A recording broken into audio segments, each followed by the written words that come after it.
All right, women pretending to be men that are pretending to be women. Did I get that right? Watch. All right, let's do some gender math today because 2 + 2 does not equal 4 right now because what I'm about to say is about to be very confusing. Brace yourself. So 2 women on OF dressed up as trans women to boost their numbers. Let's just say there was some outrage coming from men who identify as women, upset at women pretending to be, I'm confused. They're upset at women pretending to be men, pretending to be women. Okay, hold on, I need a calculator for this one. They responded saying, seeing cis girls showing their dildos, you know what I mean, in their pants and pretending to be trans women for money makes me so annoyed. My gender isn't your costume.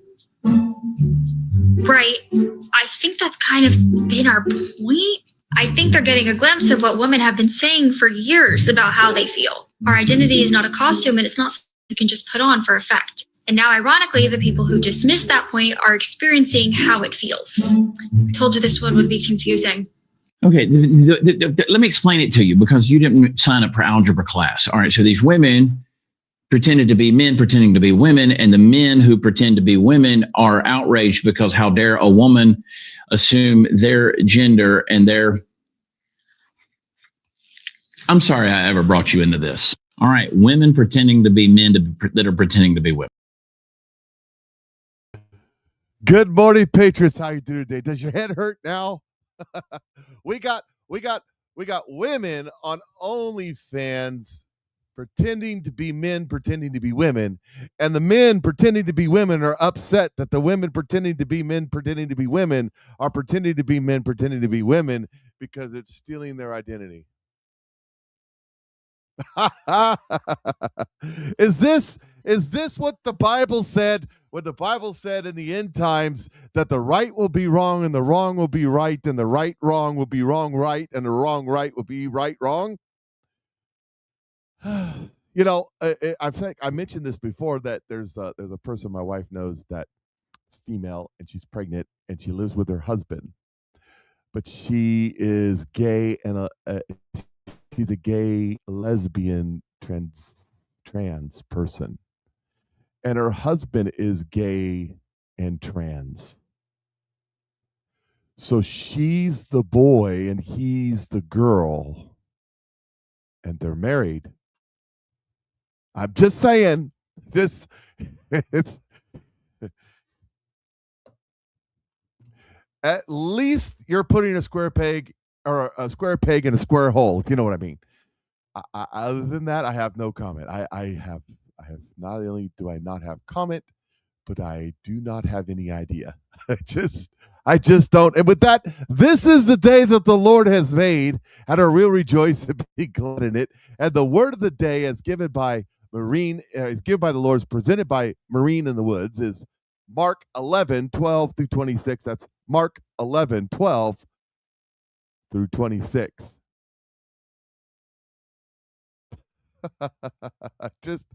I just don't know, ladies and gentlemen. You may not be wrong, but you ain't right. You're right. There's something going on. The meth ain't mathin'.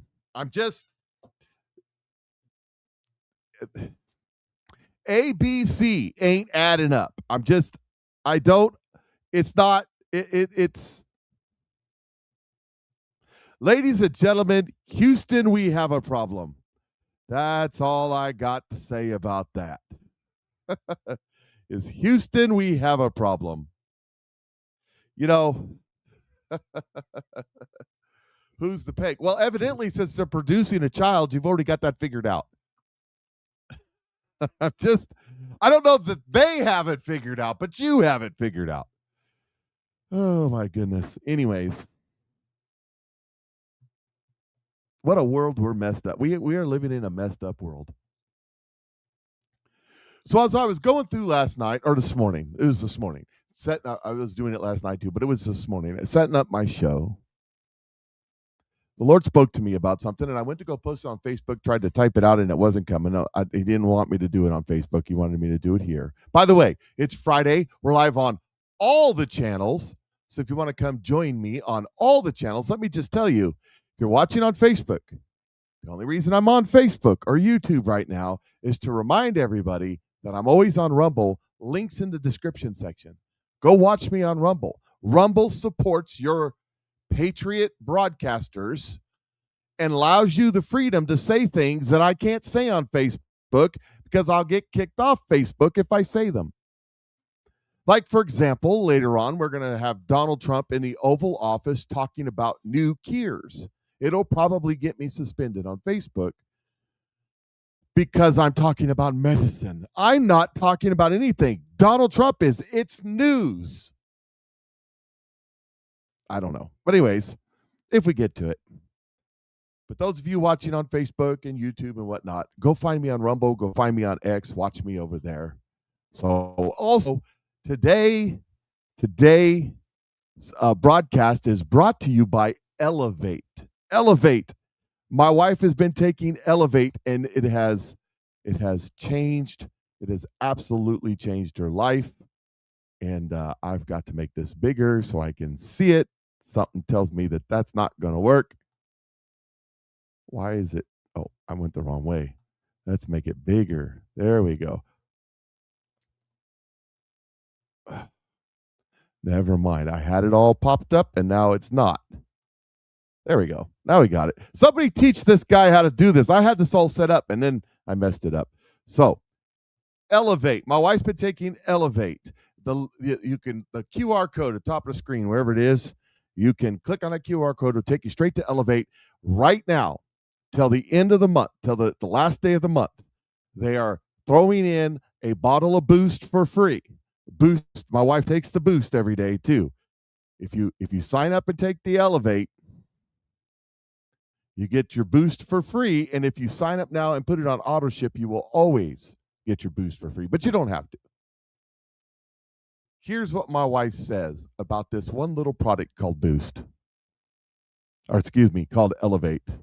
She says, I hit a wall and it was frustrating. 6 months on the shot. You know the shot, the one everybody's losing weight on. And I never lost more than 3 pounds. I felt like my body just refused to budge.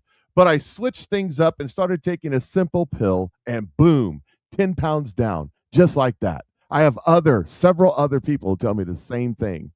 Marine is saying that his wife is down 6 pounds and 3 inches. Same product. No crazy changes, no starving. As a matter of fact, last night we had pork chop sauteed in butter that I just picked up from the local butcher shop run by Mennonites, and I know for a fact that pig was pigging 2 weeks ago, so it was fresh and it was good. Anyways, just finally breaking through the plateau. If you've ever felt stuck, like your body just won't cooperate, I get it. But sometimes it's not you, it's just the wrong approach. I'm officially past the plateau, ready for more. Have you felt like this before? If you have, hit the link in the description section or send me a message to 660-620-2644 or a message to PatriotMikeShow@gmail.com, and we'll send you the link and help walk you through the process on how to get started. And you too can see if this stuff really, really works for you. All right. That's that as far as that segment. Oh, one more thing. I know. I wish you'd get started when the show's done. It's my show. I'll do what I want. By the way, this is how I feed myself and pay to keep this thing going without taking a bunch of money from the same people Tucker Carlson are taking money from. This is Eric War. I don't know if you know who he is, but he gives a description of something that I thought was profound when I read it. Let me make that just a bit bigger. Doop for my blind eyes. Okay, here we go. He says, you can drive an Uber, but you can't build an army of people driving Uber and get paid while they're driving and you're not. That's the difference between active income and leveraged income. And most people never stop to think about which one they're building. In a traditional small business, and I can attest to this, the average startup cost in the U.S. is around 50 grand. Borrowed from friends and family and credit cards, you jump off the cliff and hope the idea works. And if you pull yourself out of that business, it's worth almost nothing. I agree, because you are the business. That was my problem with my car lot. Network marketing is one of the only models where you can actually create leverage, where you can build a team of producers and earn from their production. Not just in your own hours. The merit is where merit is. The only thing that matters, not seniority, not politics, not who you know. It's not easy. I'll never tell you that it's easy, but it's fair. And fair is rarer than most people realize. And so he talks about swiping through some of these posts, and that's fine. I'll share some of those posts that he put on there later time. But my point in this is, I know what it's like to spend a bunch of money to start a business, and my camera's going, woo. Once in a while it does that. I don't know why. I know what that's like. I know what it's like to put it all out on the limb, and then I know what it's like to have your business become a trap. You can't go anywhere. You can't do anything. It owns you more than you own it. But taking this approach, and think about it, if you could have 500 people driving Ubers and you got 1% off of everything they did every day, day in and day out, would that work for you? That's what leveraging income. See, when you watch Shark Tank, right? How many of you watch Shark Tank? They're leveraging, but they're spending millions and millions of dollars doing it. They're buying into somebody else's company to provide them with the systems and training needed to bring their company to the next level.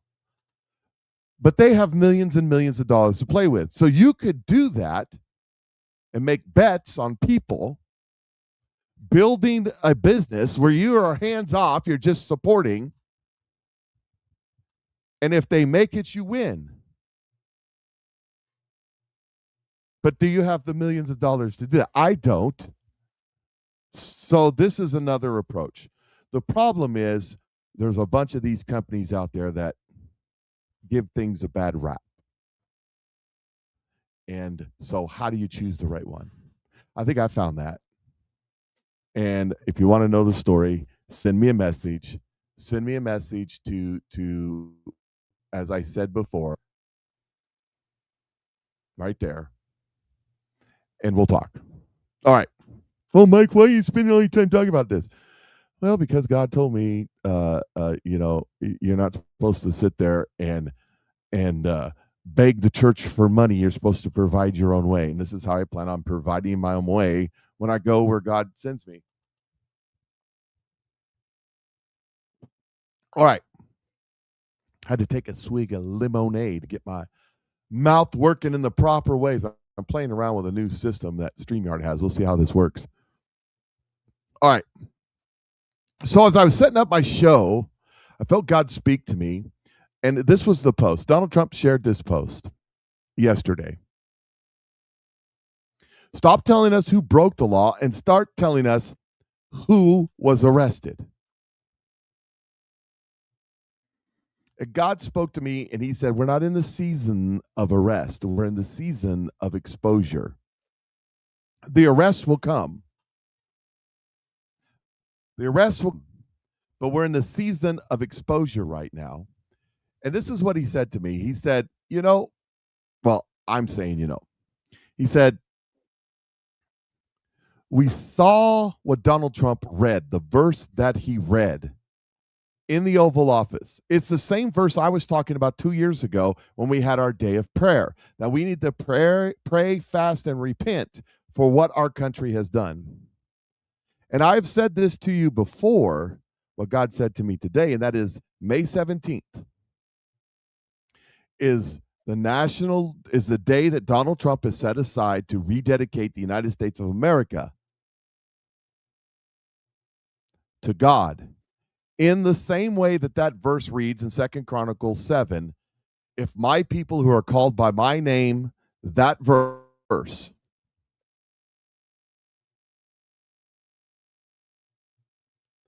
what God said to me was between now, I said this to you, that God pointed this out to me a month ago, and look where we are today. Look what's been exposed already between Eric Swalwell and the rest. Now we got the Southern Poverty Law Center. God says much more must come out before May 17th because we need to know what we're repenting of. Does that make sense? That's what God is saying to me right now, that it's not about arrests right now. It's about exposure. We are in the season of exposure, and not all of it will be exposed before the 17th, but much of it will. Much more of it will, I should say. The words he used was much more. So get ready. That post I posted on Facebook that all the Pharisees and Sadducees came out against me on because, they don't believe that the Holy Spirit does anything, but they believe in the Holy Spirit that he does things. Anyways, that's what God meant when he said, you ain't seen crazy yet. Crazy is coming because God is about to expose much, much more as these next week or two go by.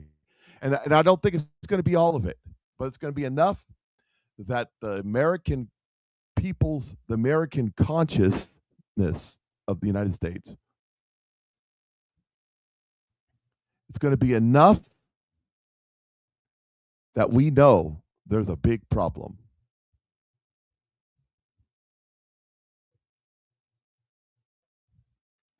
So somebody's saying, what's the 17th? Donald Trump has declared May 17th the National Day of, how did he say it? Rededication to God. That rededicating our nation back to under God, as the founders said in the beginning.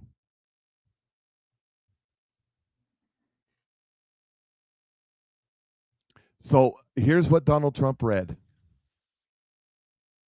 If my people, which are called by my name, shall humble themselves and pray and seek my face and turn from their wicked ways, then will I hear from heaven and will forgive their sin and will heal their land. If my people who are called by my name shall humble themselves and pray and seek my face and turn from their wicked ways. This is a day of rededicating ourselves to God. What God has spoken into my heart about this day, it's not unlikened to, or it is likened to in the Bible with the king. Somebody tell me which king this was. I can't remember off the top of my head. It was the young king. Was restoring the temple, and they found the law. Think about that for a second. The temple had been neglected, and the king is restoring the temple before God.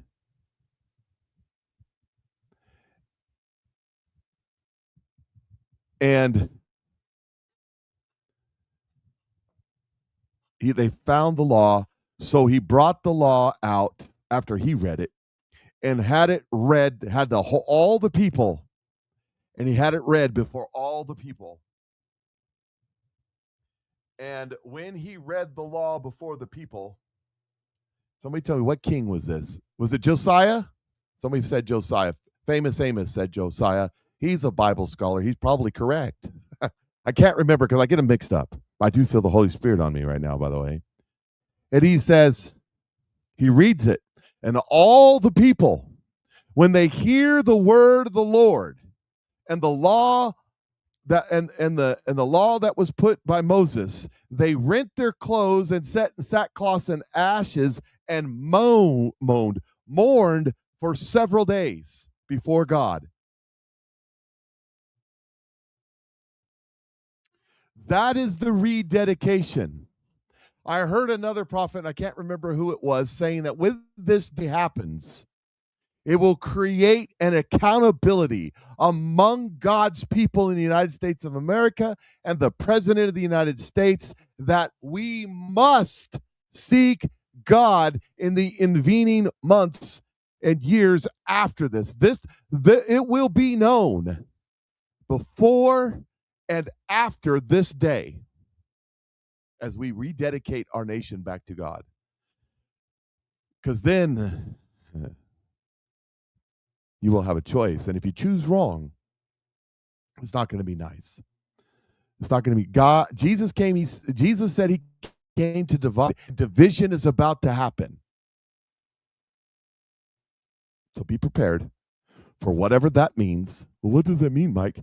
And 100%, I don't know what it means 100%. I just know God's given me a flavor. That's what I know. All right, on with the show. Thank you all for joining me. Here we go.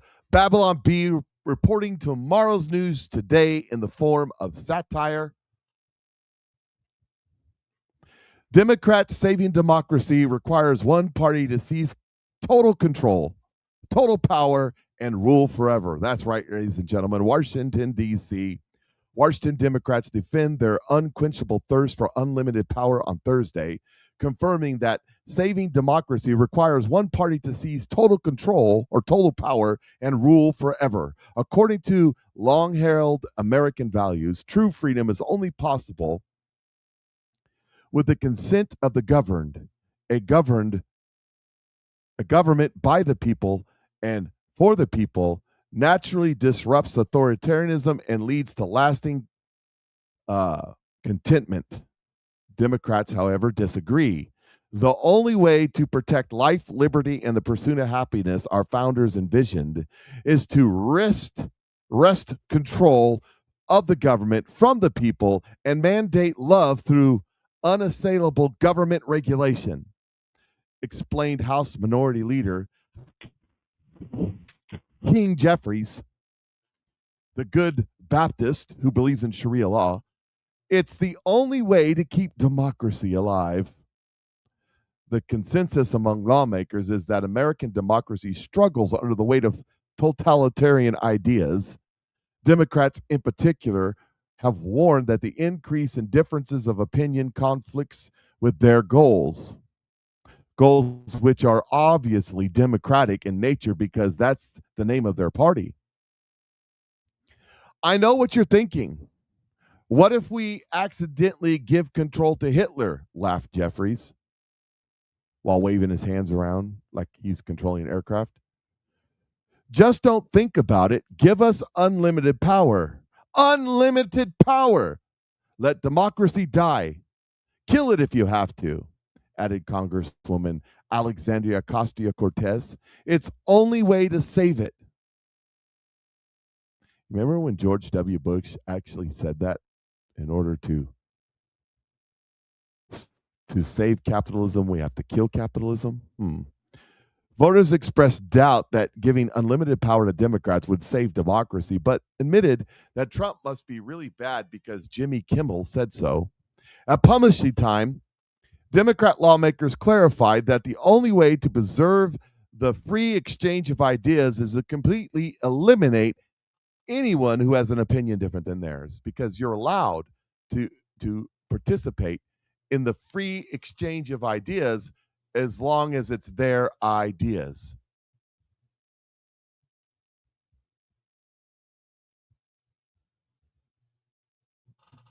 And that's pretty much standard operating procedure, don't you think? Don't you think? And also, Babylon B, just because I thought it was good, 2 for the price of 1. Here we go. New evidence reveals Judas received his 40 pieces of silver from the Southern Poverty Law Center, Jerusalem, in a surprising new discovery that coincides with recent news headlines. Biblical scholars confirmed that Judas Iscariot likely received his 30 pieces of silver from the Southern Poverty Law Center. In a new the new insight came as a result of theologians and investigators collaborating to dig into other instances of Southern poverty law centers covertly paying people to infiltrate and subvert organization it deemed to be problematic. With new unearthed parchments confirmed that Judas was paid the sum of 30 pieces of silver to work against the ministry of Jesus Christ from the inside.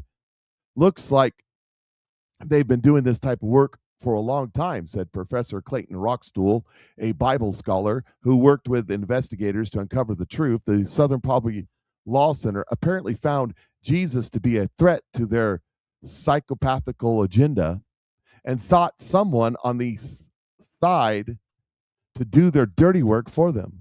The Southern Poverty Law Center then worked hand in hand with temple priests to have Judas work his way into the disciples to do their bidding and report back. He was up to no good, and the Southern Poverty Law Center was part of the whole thing. The discovery served to confirm that the Southern Poverty Law Center had been infiltrating conservative Christian organizations since the beginning. They wanted to bring Jesus down as much as anyone, Rockstool continued. The greed for Judas Iscariot gave them an in, and they needed to cause trouble.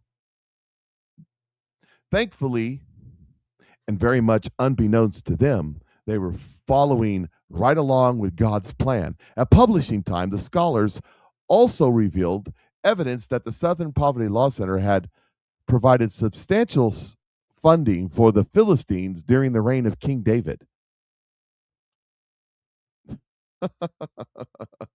And it's so, the Babylon Bee, tomorrow's news today in the form of satire. They are so on point with that. It's unbelievable. It's unbelievable. All night long, we gave the... So here is Chucky Schumer. And on the DHS funding plan that passed through the Senate. By the way, they were able to pass the DHS funding plan. The Republicans were able to get their act, but not the Save America Act. No. No, we can't have that because it will take our power away. All night long, we gave the Republicans a chance to do the right thing by voting for our amendments.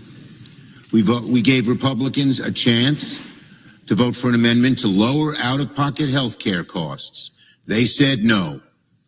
We gave Republicans a chance to lower child care costs. They said no. We gave Republicans a chance to stop insurance company delays, to protect school meals, to give people a hand at the grocery store. And Republicans said no, no, and no again. What kind of bubble are they living in? How apart are they from people's real needs? And instead, take that money, which should have gone to lowering people's costs, and giving to an agency that everyone knows needs reform. So there's Chucky Schumering. But we gave the Republicans a chance. No, sir, you're not in the majority, you're in the minority. They get to dictate how it goes. We know that that's not going to happen. That's how it's supposed to happen. We gave the Republicans, you didn't give nothing. You tried to sabotage the deal. You tried to interfere. You tried to put your stupid programs in there to make sure the learning centers, the Leering centers get paid. That's what you did.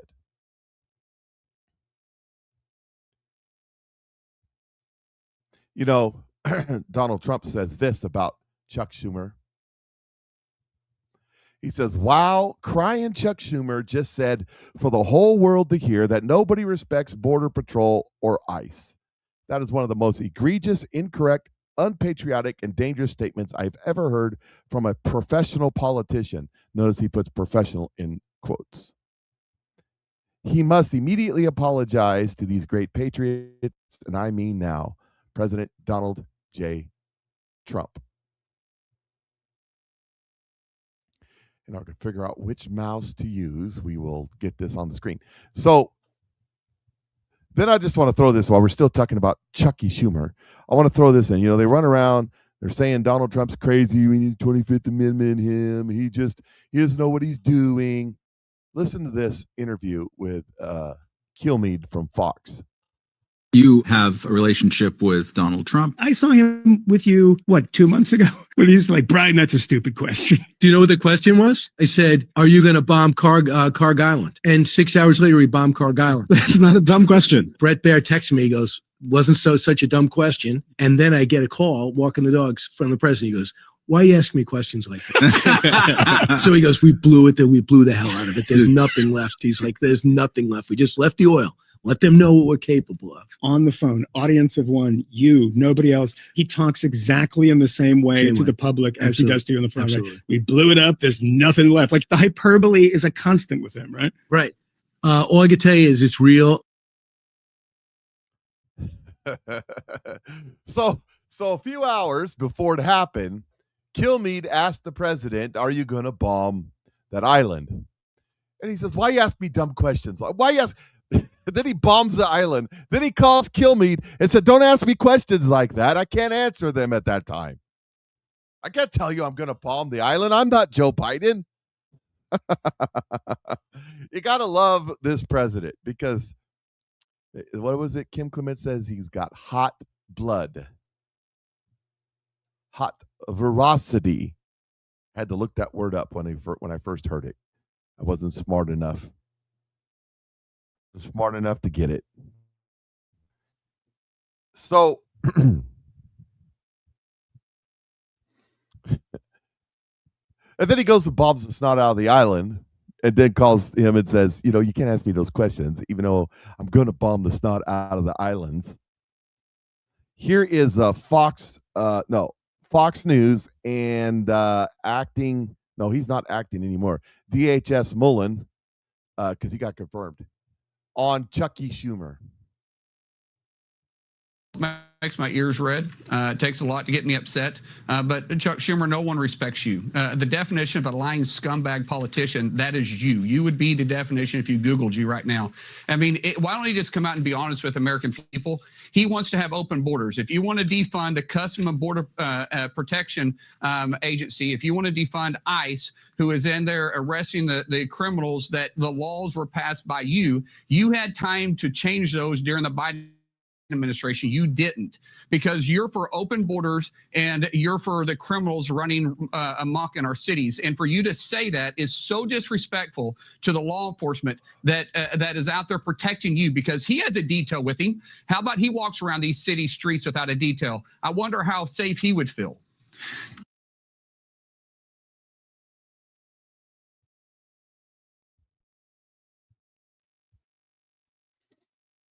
Yep.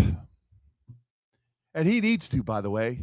Chucky Schumer needs to go out and be involved in gathering. There's a couple reports on my Telegram. I'm never going to get to it. There's a couple reports right now. One of them Mullen was talking about, of illegal immigrant criminals who were arrested for various charges and then immediately released and within days committed murders. If our system wasn't so compromised that we could round these people up and ship them home, there are hundreds and hundreds of people that would be alive today that are not alive today. And that's a shame. That really is a total shame. Here is let me find it here real quick. Let's see. We got a debate out in California. All right, it's this one right here. Donald Trump smacking down a reporter talking about the 2020 elections and the Southern Poverty Law Center. Equal or greater than what they're doing, and they won't be happy about that. No, that's enough. You've asked so many things. The Virginia Department of Elections earlier today and asked them if they had seen any evidence of election tampering, of fraudulent mail ballots being cast in the Tuesday election, or if there was any evidence of non-citizens voting in that election. Why did you say that that election was rigged? Well, you have mail-in ballots, and they found a lot of them at the end of the day. All of They a said that sudden, they have received no credible information related. well, I know you'd say that no matter what. You know, you've been saying that for years, and now they're finding out that the 2020 election was totally rigged. And when you look at what just, excuse me, how do you defend what just happened where your Southern law, whatever it is, has given money to KKK? They're supposed to protect people, and they're paying all these people, crooked as can be, millions of dollars going all to all these people that they'd be protecting from, but they're actually supporting them because they want to have companies that they can protect and because they want to rig elections. That was all a rigged election. All of the things with Charlottesville, all of the stuff that they did. And you won't bring that up, but you'll bring up some nonsense. Let me tell you, the election, we were winning all day long. It's a totally horrible, and hopefully the courts will overturn it, what they did in Virginia. You have a grossly incompetent governor. You had a very good governor. He did a good job. You know, all those companies that want to move into Virginia now, they want to move out and go to a different location. So he smacks down this reporter, ties the Southern Poverty Law Center to the 2020 election and the election still. And let me tell you something. Understand, these next several weeks especially, we are in the season of exposure. We are not in the season of arrest yet. We are in the season of exposure. And we're about to find out. They effed around, and we're all about to find out. God is the one doing this, not man, not Trump. Although he's using Trump as his tool, as his instrument, Trump will be a trumpet to trumpet the evil that's in this government. And after this season of exposure, however long that it is, will come the season of punishment and judgment. You see, for the last 10 years, we've been in a season of grace. That God has given grace to these evil doers to repent and turn from their wicked ways. But now we are not, now that grace has closed and we've come to the season of exposure. You see, God's going to reveal to the people all of the evil. And it's going to be you're going to be shocked. And you're going to be shocked at how much of this is tied together. He tied all this with 2020 and all the things that were done.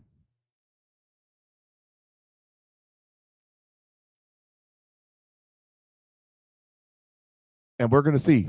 Well, and you got a point. It wouldn't do any good to arrest the crooks anyways, unless they're going to arrest all the judges first.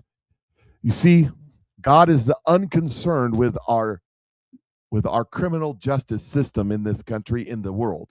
It's God's justice. It's the justice of Yahweh, the joy of the Lord.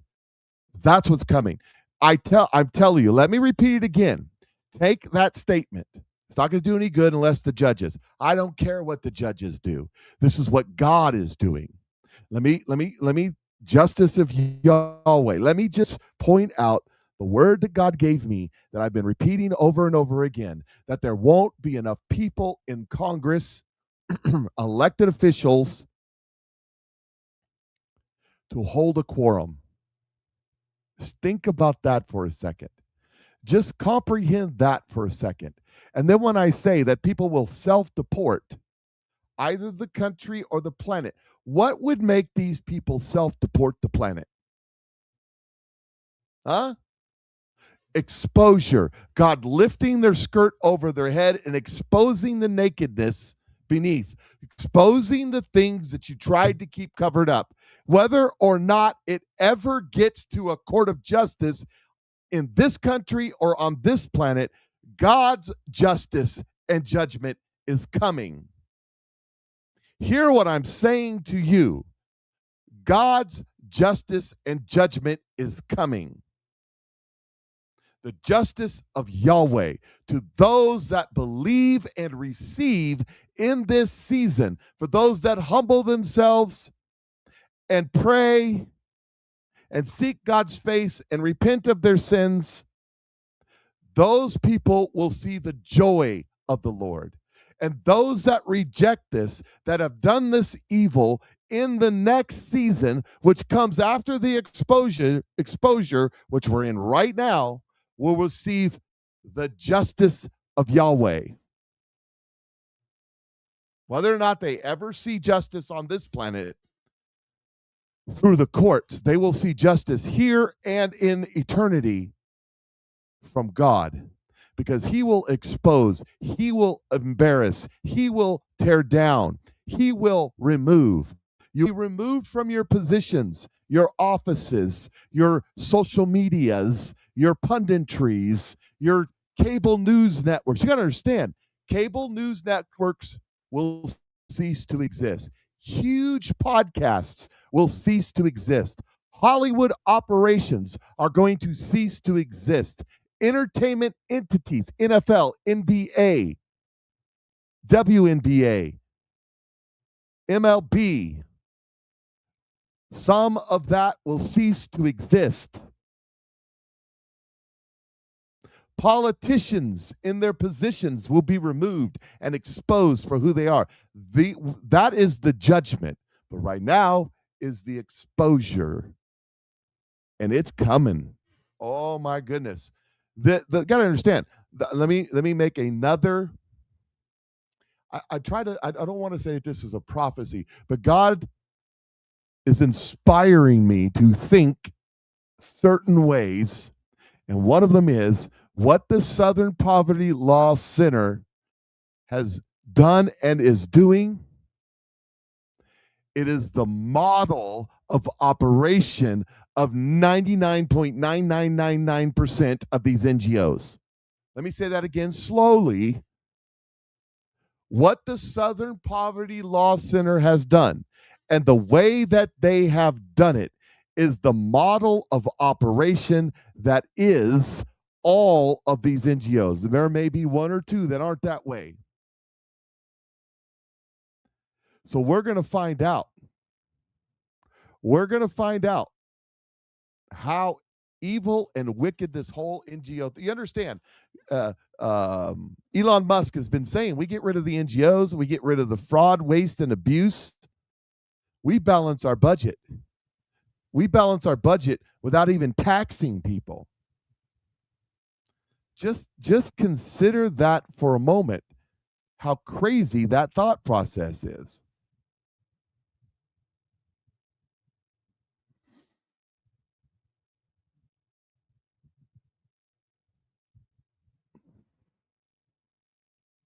I'm looking for another post, and I think I've gone too far. I have gone too far. Oh, somebody teach this guy how to do this. I mean, let's see here. Okay.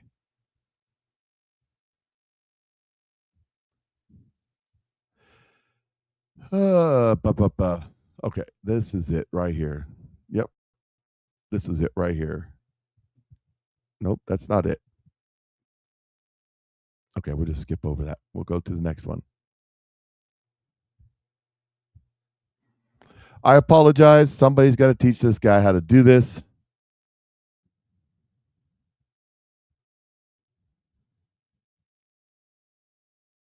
I mean it. I mean it. Gee whiz.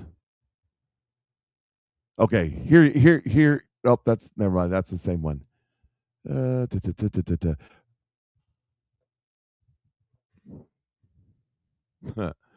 Okay, here's CBS reporting on the Southern Poverty Law Center.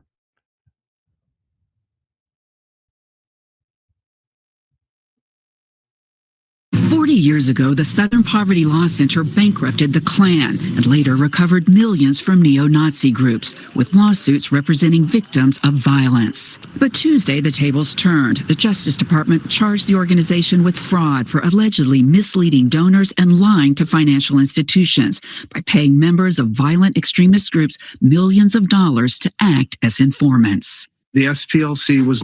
Okay, notice the spin. Notice the spin. That is the Southern Poverty Law Center spin, that the people that they were paying all this money to were acting as informants. In other words, they were infiltrating these organizations and informing on them. But as we will see as we go on today, that is not the case. That's the spin, but that's not what happened. Let's continue. Act as informants. The SPLC was not dismantling these groups. It was instead manufacturing the extremism it purports to oppose by paying sources to stoke racial hatred. Including the indictment alleges a leader of the 2017 Unite the Right rally in Charlottesville, Virginia, who, quote, attended the event at the direction of SPLC, made racist postings under the supervision of the SPLC, and helped coordinate transportation to the event for several attendees. But Law Center interim president Brian Fair said the group had long used informants and called the indictment a political attack by the Trump administration. They have made no secret of who they want to protect and who they want to destroy. You have to wonder if this... Attorney Scott Frederickson questioned the Justice Department's legal theories. Can the federal government persuade a jury that the Southern Poverty Law Center was out there funding extremism for its own purposes, manufacturing racism? That's hard to believe. Obviously, they'll have their day in court. But there have been calls to investigate the Law Center for years. In 1995, the Montgomery Advertiser was the finalist for the Pulitzer Prize for articles alleging that the center was misleading donors and wasting their money. And more recently, critics say that its hate watch list of extremists includes many mainstream conservatives. Tony? Jen, thank you very much. It includes many mainstream conservatives. Oh, and they're just trying to, they're trying to defend. You just don't understand. You don't understand the nuances. They were putting people in place. They were putting people in place to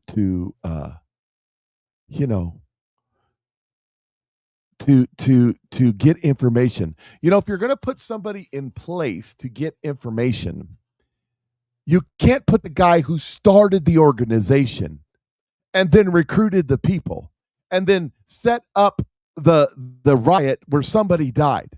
That's not infiltrating an organization, but that's what they did. Here is Data Republican, small r.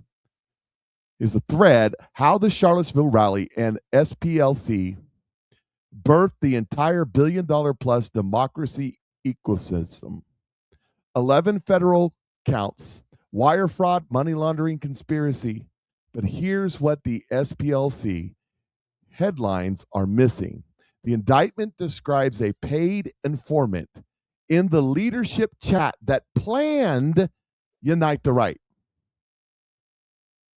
The guy who created Unite the Right was a paid so-called informant from the Southern Poverty Law Center. That information helped coordinate transport to the rally at SPLC's direction. There is one publicly identified organizer whose documented roles was transportation coordinator. His Discord post about running over protesters were made 26 days before Heather Heyer was killed by a car. The indictment says posts were made under supervision of the SPLC. Charlottesville then became the founding event for a billion-dollar political machine. SPLC installed itself as the machine definitional gatekeeper. I report. You draw your own conclusions.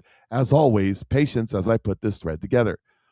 These are the facts. These are the evidence. Unlike Candace, this woman puts evidence out. I'm not going to go through it. You can go find it on my Telegram page and read it for yourself. Time's sake. It's not confirmed fact that Chinsley, who appeared to encourage running over protesters, was a SPLC informant, but the indictment, paragraph 11A, describes informant F37, and it matches Chinsley, member of the online leadership chat that planned Unite the Right, attended Charlottesville at SPLC's direction, made racist postings under SPLC supervision, and helped coordinate transportation for attendees. That's this guy. Now, here's why this matters. Beyond the fraud charges, Charlottesville became the single most consequential founding event in modern American political infrastructure. Every one of these organizations say in their own words that they exist or were transformed because of August 12, 2017. Stand Together, that's Cook Network. August 12, 2017 was a tipping point. Cook, Soros, Ford, ADL in one coalition. By the way, remember when the Cook Foundation was the conservative foundation that all the Democrats and everybody was all excited about during the Bush administration? Funny how that works out. And it was all because of Charlottesville. There's the receipts if you want to go see them. ADL founded Committees Overcoming Extremism. That's the Anti-Defamation League, by the way. That's the Jews. They happen to be Jews. They happen to. The Anti-Defamation League is about getting people to stop defamation on the Jews. I guess same thing. But it's really not that, as Rush Limbaugh pointed out in the 90s, that it's a communist Marxist organization, which is the real problem. It has nothing to do with Jews as the problem. It was literally named, this Committee's Overcoming Extremism, literally named after the event. Listen to First Project, the tragic events of Charlottesville. VA compelled Pierce to leave his marketing job and invest full-time. First event, listen first in Charlottesville. Now, I'm not going to play the video, but you can if you want to. Integrity First for American, founded in 2017, single purpose, sue the United Rights organizers, backed at founding by LinkedIn's Reid Hoffman. That's the Epstein fame, Reid Hoffman.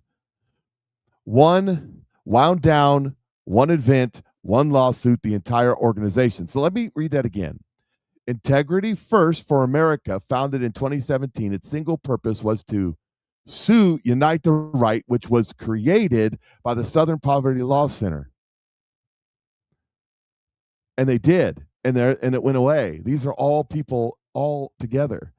UVA Democracy Initiative, known as Kirsch Institute, 12.9 million from 17 donors, direct response to the white supremacist attacks in Charlottesville.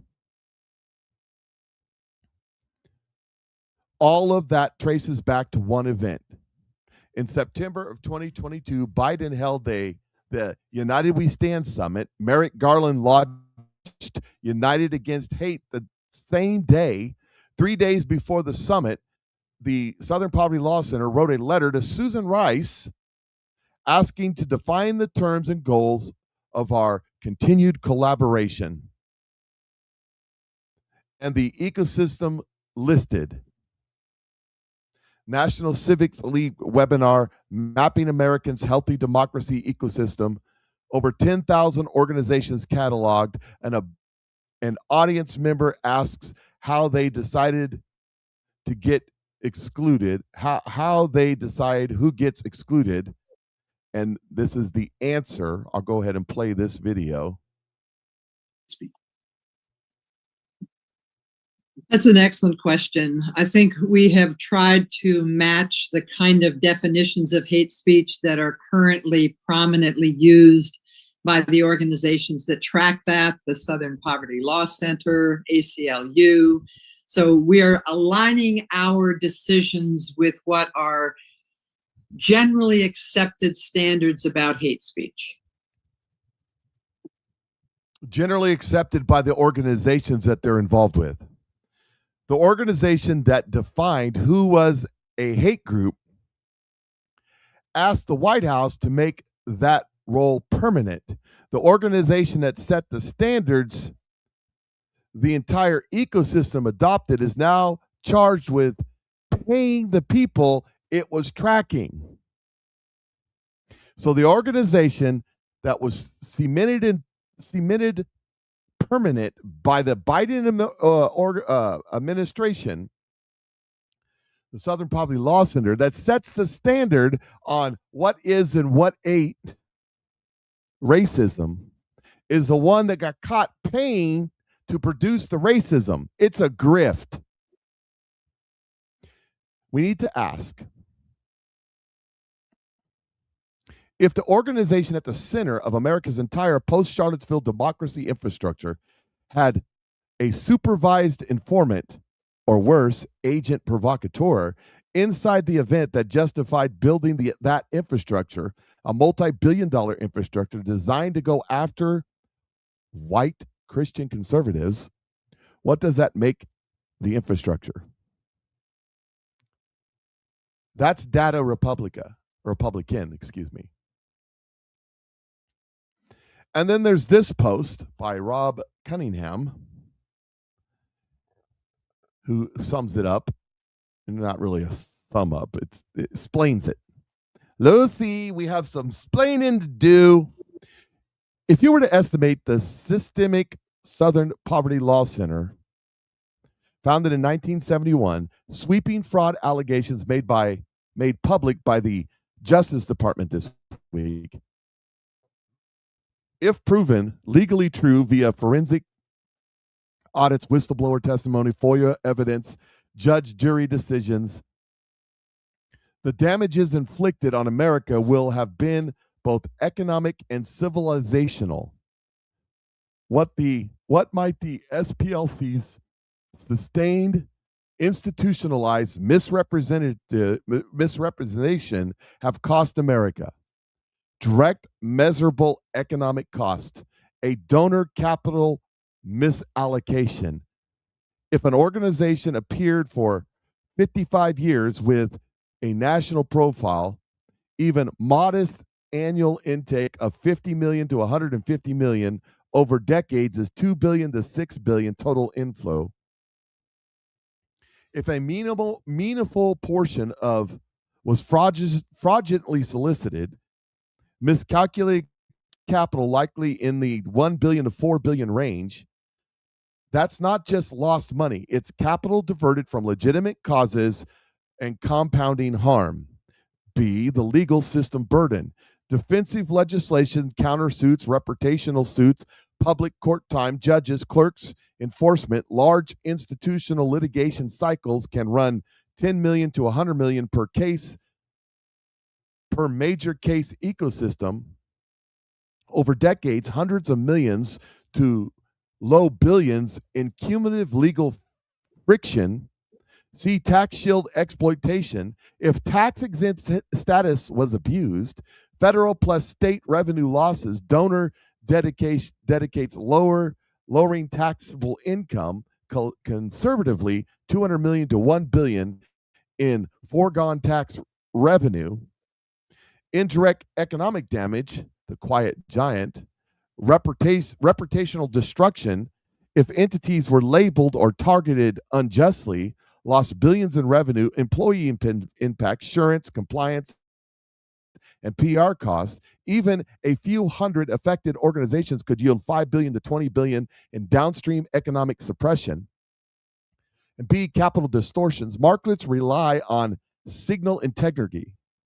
Signals are corrupted, investors miscalculate capital, institutions overcorrect risk, entire sectors get stigmatized. This is subtle, but over decades, tens of billions in mispriced risk and lost growth. 3, social and cultural cost, harder but heavier. This is where the real weight sits. Trust erosion.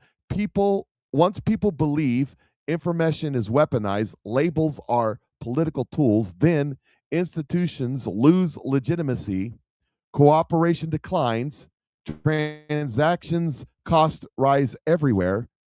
Economists often link trust collapse to a 1 to 2% GDP drag annually over decades. That's trillions of lost national productivity, social fragmentation.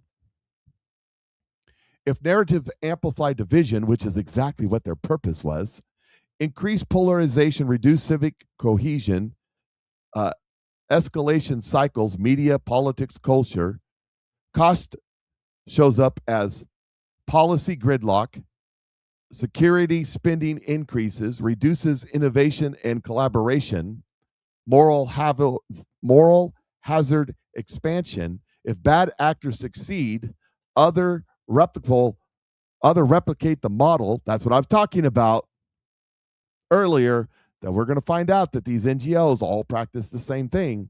Fraud becomes normalized under case-based cover. Fraud becomes normalized under case-based cover. Fraud becomes normal. We have to give all this money to the leering centers of the Somalians because of white injustices. This is how corruption scales, not by size, but by permission structure. Psychological and spiritual costs, the soul question, strip away. This is a battle for the soul of our nation, Joe Biden said. Strip away theology and speak plainly. When truth is manipulated for gain, people become cynical. Good faith actors withdraw.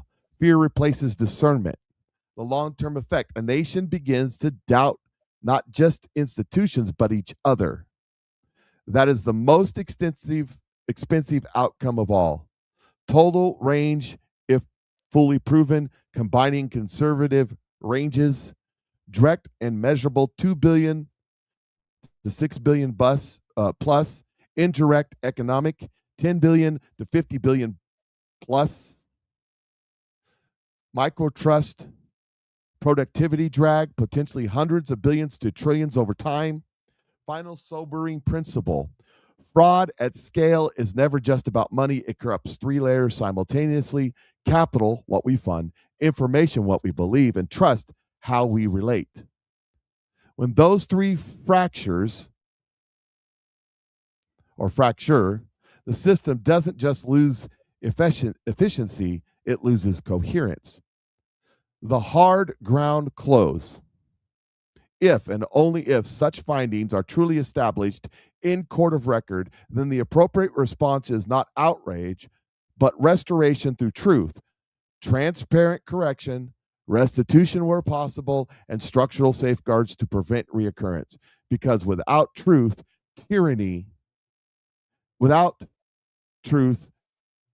because justice without truth is tyranny, but truth without discipline becomes chaos. And that's pretty much what we're looking at right now. And then there's one more here. Let me see if I can find this one right here.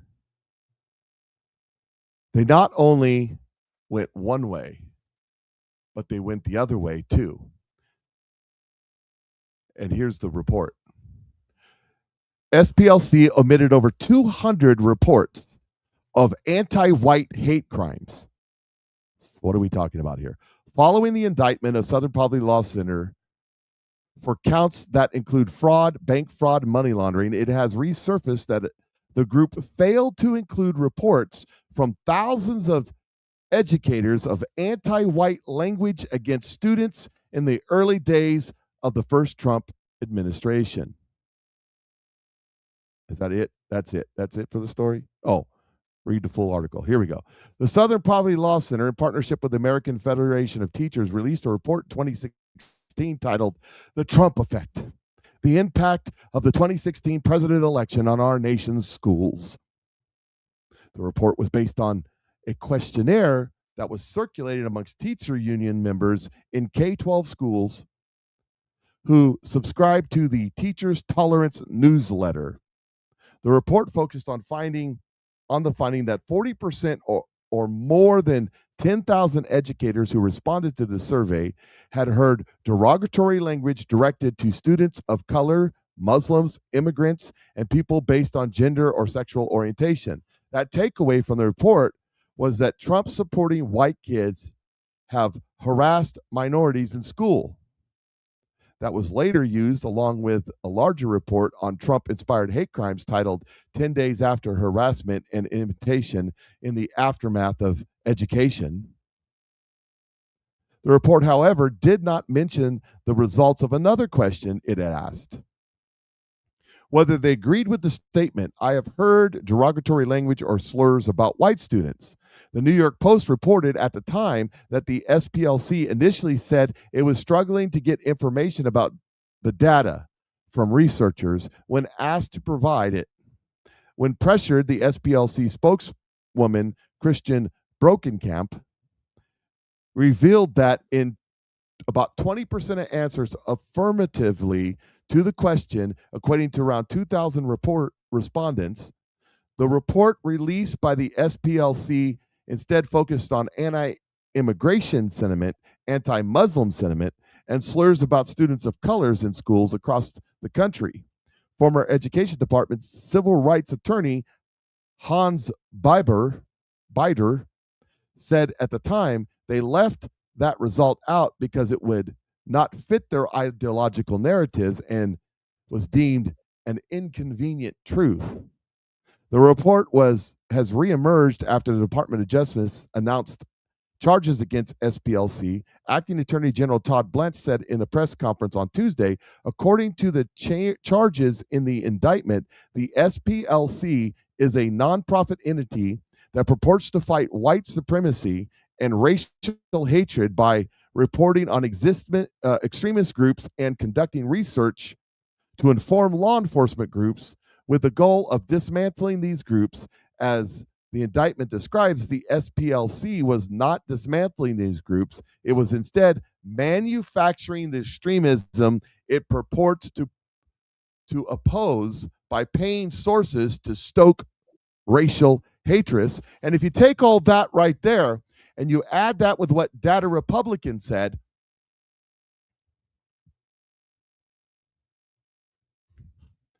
they set up the system. They created an entire ecosystem of hundreds of NGOs that funneled money, and it turned into a multi-billion-dollar industry. Tax-free, ladies and gentlemen. Tax-free industry. Just want you to be sure you understand what I'm saying. A tax-free industry.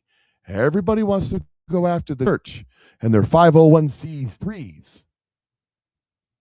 But what they don't tell you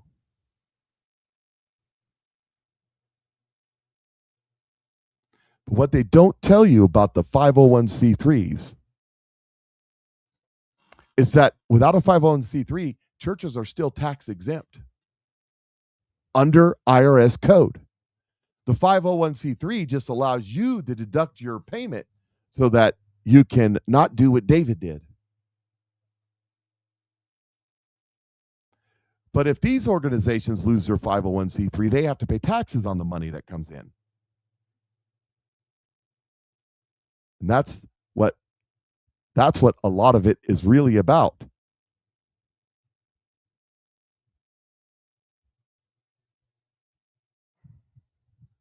I'm not missing anything here. Oh, yeah. That's what it was. I knew I had it. The Benny show right here. Here's Benny talking about that. Benny Johnson talking about that on the Ingram show. I think this is the one. I hope this is the one.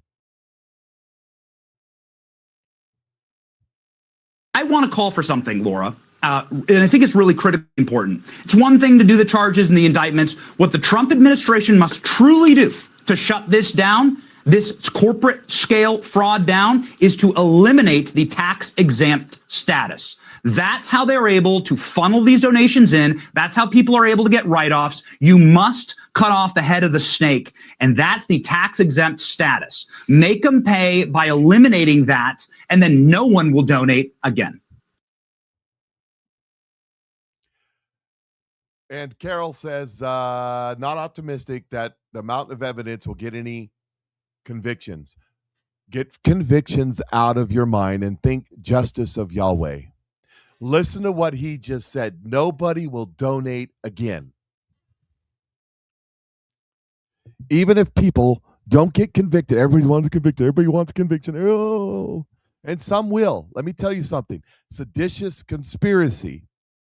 This Southern Poverty Law Center is going to get tied up in the seditious conspiracy, and there'll be superseding indictments on top of it. And people are going to go to jail over that. The ones that don't self-deport the planet. So don't forget that. However, that's not what I'm trying to get everybody that watches my show to get that out of their mind and think of justice of Yahweh. Let God cook. Everybody was saying, let Trump cook. Let God cook. Let God do his thing. It'll be way better in the end. And the world will say there is a God in Israel and a God in the United States of America. Mark my words. It's going to get exposed. It's going to get exposed, and people are going to be shocked at the outcome of this.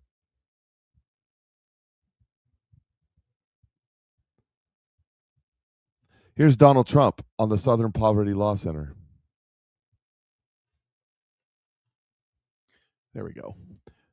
The Southern Poverty Law Center is one of the greatest political scams in American history, has been charged with fraud.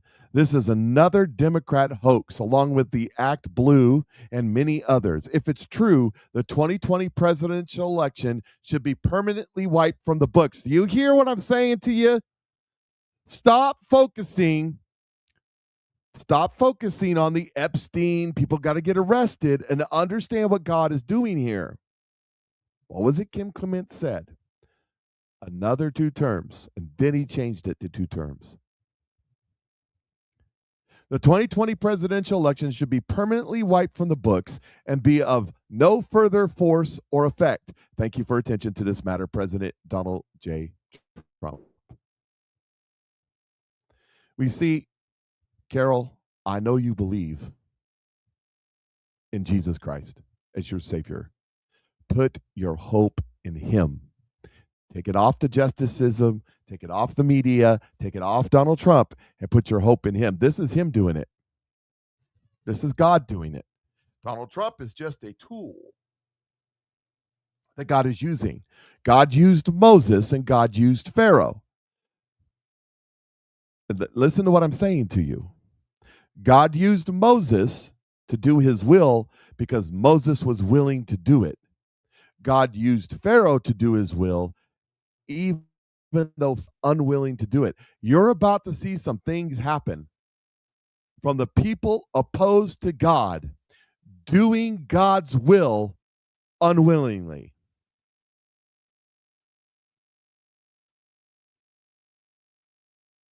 It is, I'm serious about this.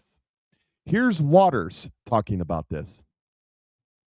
Stop focusing on arrests and perp walks and hangings at Gitmo, which I know we want the salacious stuff, and start focusing on the justice of Yahweh and what God is doing. When you see these things unfold, give glory to God. It's not about arresting people. It's about ending any opportunity for any of this to happen ever again, even though it will eventually come back around, but not in the next generation, if we allow God to do what God's doing. Left built an industry out of scamming you, and business is booming. We give to charity, we pay taxes, we think the money's going to the right places. It's not. Perfect example. The left's favorite nonprofit, the Southern Poverty Law Center, built $1 billion industry on fighting racism. But the FBI says the whole thing was a scam. The charity that supposedly fought the Klan funded the Klan. The charity that supposedly fought neo-Nazis funded neo-Nazis. The Southern Poverty Law Center ran a methodical, calculated scheme to defraud their donor base of $3 million and lied to them and used an illicit banking structure system to create shell companies to hide their money and who it was being sent to, specifically for the reason to sow discord and hate into our society. So Democrats raised money to fight racism, but they were really paying for racists to spread it, while they grew their endowment to nearly $1 billion. And we just discovered a lot of that money is sitting in offshore accounts, which is weird for a nonprofit that doesn't pay taxes. It's starting to look like the point isn't to end racism, it's to keep it going so they can make money off it. You can't fundraise off a problem that you fixed. And no one does it better than California. Gavin's been fighting homelessness for 7 years. He spent $37 billion and the homeless population went up 24%. Democrats running for governor were asked to give him a grade. Roll it.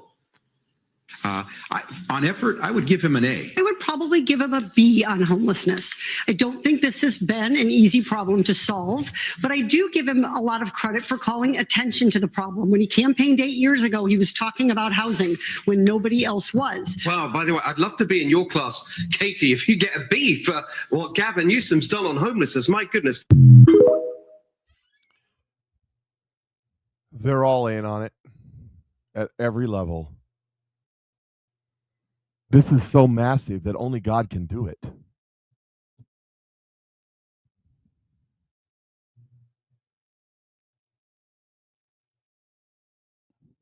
Just think about how far, just what I was reading from Data Republican, how far and how wide this is. And how much money. And as Waters said, that they had a bunch of money sitting in offshore accounts. Remember when the Doge was going on and we was all talking about the Doge and they were shutting down USAID, and I said that remember they were talking about one of the things that they shut down was that there was over 1 million people that didn't exist or that were dead that were receiving payroll from the government.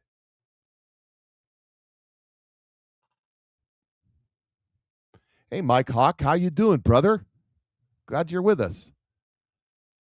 Think about that for a second. There was over 1 million people receiving payroll. Understand, most people didn't get their mind wrapped around that. Understand what they just said there. You see, no one gets a check anymore that they have to go to the bank and deposit. You see, if I got a check in John Smith's name and I went to my bank and tried to deposit, somebody would question that. Wait. Especially if it was a government payroll check for $5,000 a month or more.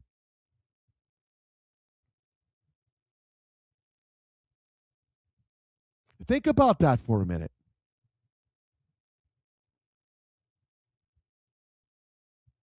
But instead, we do direct deposits. Instead, exactly, someone's cashing those checks, but it's not cashing checks. It's direct deposits. So somebody in charge of the payroll with authority to change the payroll or add or take away payroll was in there going send on the computer, creating a false account or creating a dead person account and having that money routed to a bank number somewhere in the Cayman Islands every month, month in and month out. Do you remember when Elon Musk and Doge called every federal employee to answer an email and they all got mad? I shouldn't have to answer no emails. Oh, that was a test. If you didn't answer the email, you were fired. Why? Because 1 million plus people that didn't exist with fake email addresses, fake employments, everything about that person was fake except for the routing number and the account number to the account in the Cayman Islands or in Belize or wherever they were sending the money. There were federal employees at a high enough level that they can manipulate this certain portion of the government, collecting multiple paychecks to offshore accounts, for their retirement. Nobody's talking about that. But here's what I'm telling you.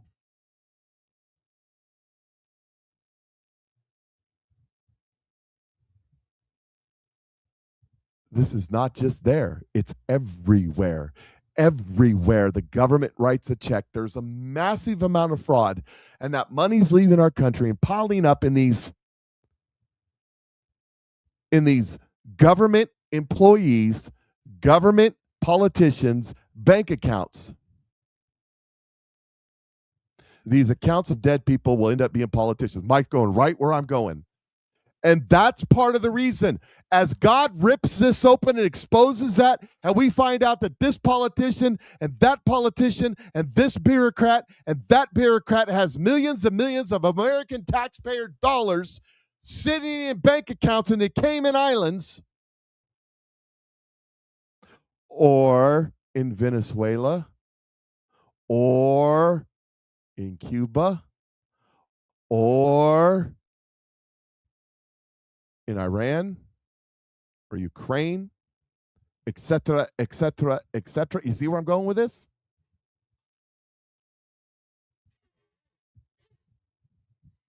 Oh, yeah. It's a big deal.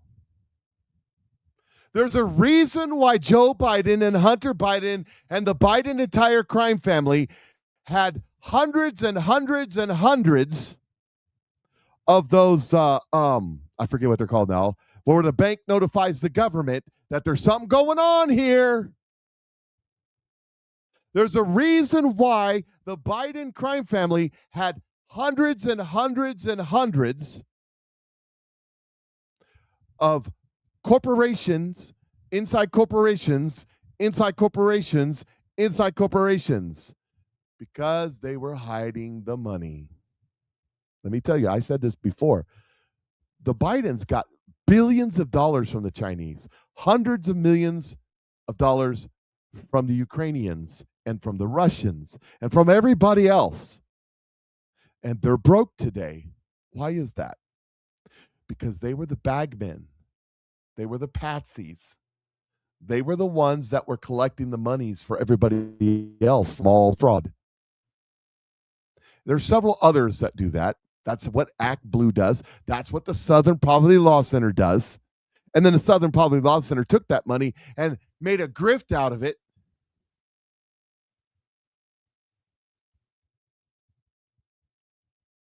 God's going to stop the fraud, Judy. Understand the prophet.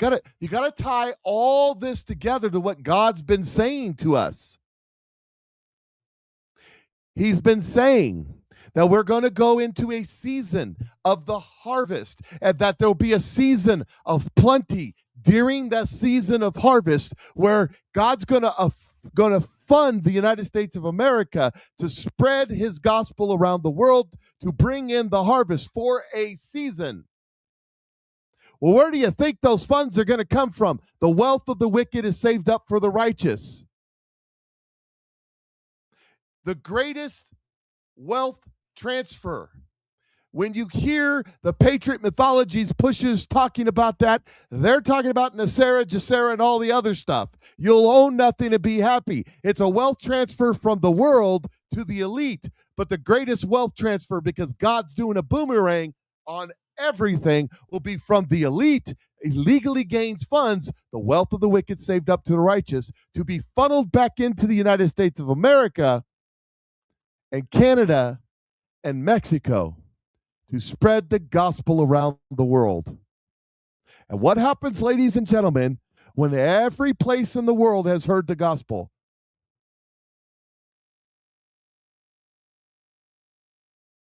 I mean, there's a guy on TikTok that's made millions of dollars going like that. What happens when the gospel spread around the world? Those of you that are it's the end times, it's the end times, it's the end times. Well, that's the end times.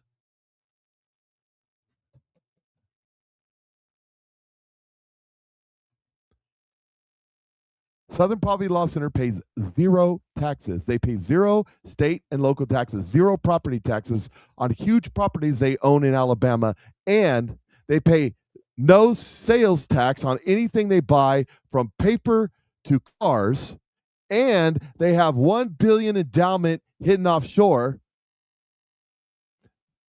The Southern Poverty Law Center is like the mafia, but more corrupt.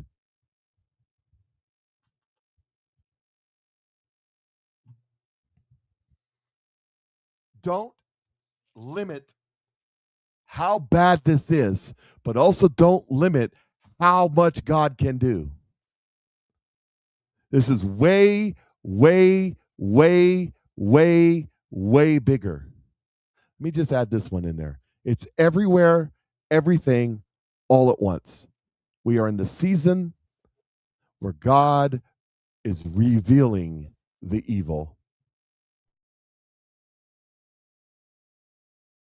The season of judgment from God comes at.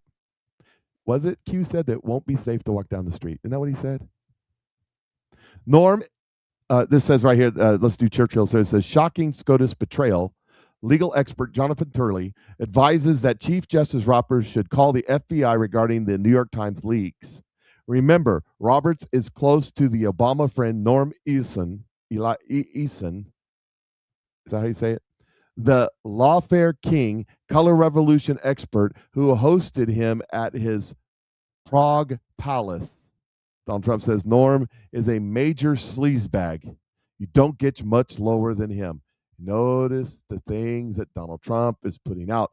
The things that Donald Trump is doing is not orchestrated by, I've tried to say this 2 or 3 times, and I don't know if I ever got it out. There was a prophetic word that was mentioned just the other day, and I don't remember the prophet's name. I'd recognize if I see him, but he said something along the lines of this, that it's not Donald Trump doing this. That the things that Donald Trump does, and you're thinking, how does this guy always get it right? It's the anointing that God has put on him. Donald Trump is a trumpet to trumpet the evil that's in this government. That's why Donald Trump gets it right every time. His instincts get it right every time. He says it with veracity. He says it with choice words that makes everybody mad. But he's exposing the evil that is in this government, in this nation, and in this world. And it's God doing it because we are in, it's Norm Eason. Well, it says Eason. I don't care. English is not my best language. It's my only language, but it's not my best. Yeah. Yep. Here's another story. Just in case you missed it. This is a Fox News alert. A high-ranking Obama DEA official was just indicted for trying to help the cartel. Paul Campo conspired, allegedly, to launder up to $12 million in drug trafficking proceeds. Campo and an associate by the name of Robert Cincy are accused in the scheme of converting cash into cryptocurrency to buy 220 kilos of coke, worth about $5 million on the street, and then attempting to launder even more money, almost $750,000 from other drug sales for the Jalisco New Generation Cartel. These 2 gentlemen have been charged with narco-terrorism conspiracy to distribute narcotics, and as you can well imagine, also with money laundering conspiracy. Campo has pleaded not guilty, and he is in custody tonight. There's a good chance, Jesse, he's not going anywhere anytime soon.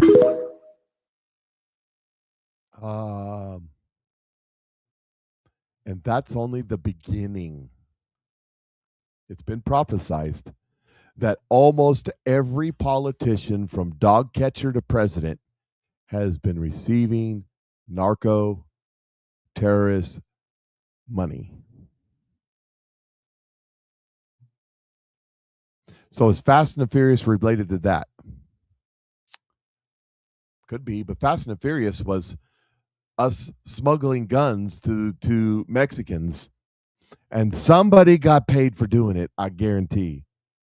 Elon Musk posted this. We pay people to be racist.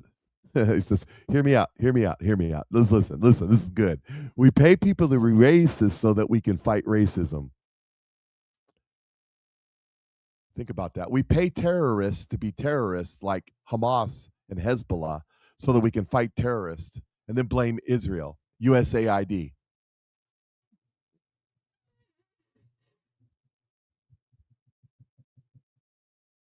So we are here to know and understand what's really happening, is what Mike says. You'll be needed to explain to people what happened. A lot of people don't have a clue. This is true. This is very, very true. A lot of people are going to be shocked by this.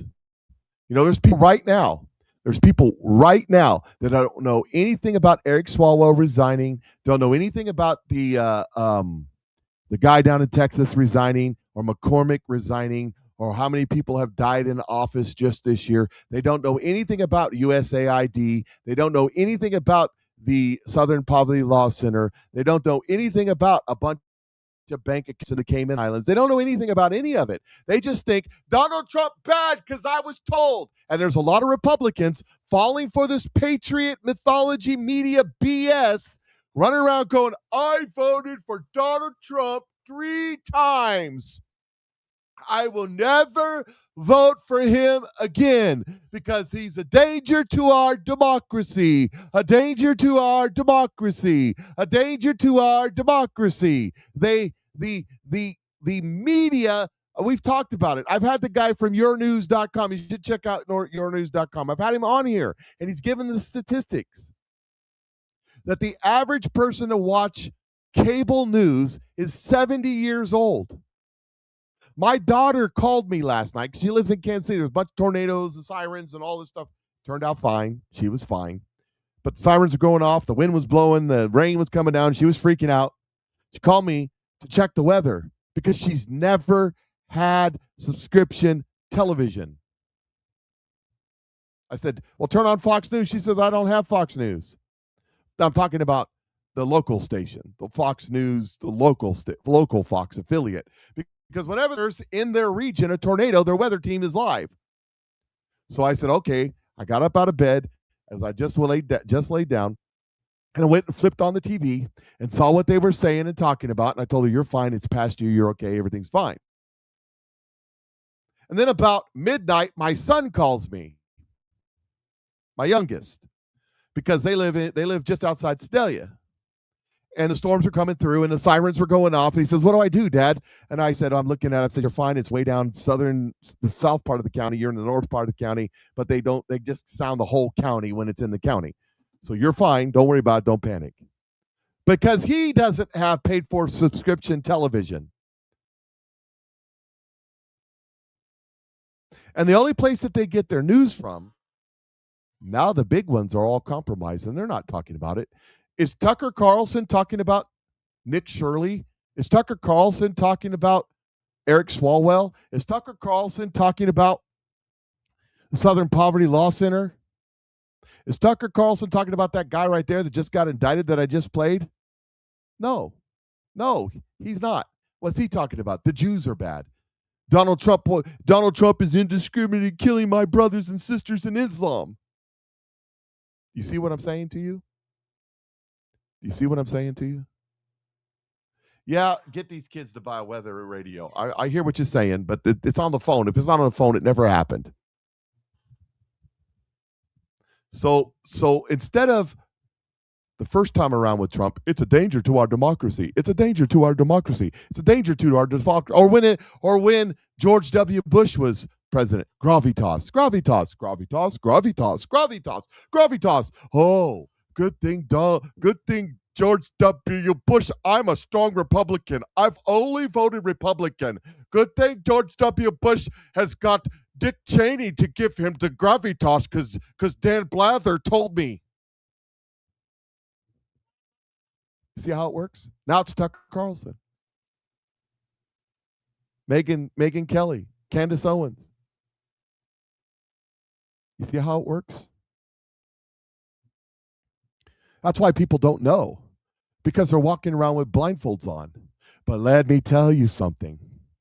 The veil is over the table. I've talked about that. Kim Clement said, I will fool the people. Kim Clement said, I've put a veil up so that you can't see. My mom, I know she's probably watching right now. She said, I don't think that's right. God would never put a veil up so we can't see. And I said, Mom, if we could see it and we did nothing, we would be guilty. But God's going to remove that and expose the ugliness and the nakedness and the things they didn't want you to see. He's going to expose it all, from the bank accounts in the Cayman to the Brokeback Mountain in the White House. I just said that. Benghazi too. I left out Stu Peters. I'm sorry.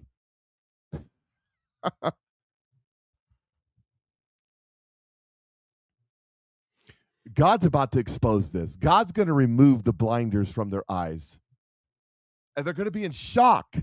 Those of you that have been following shows like mine, shows like Charlie's, shows like Aaron's, and those off the top of my head, those are people I know.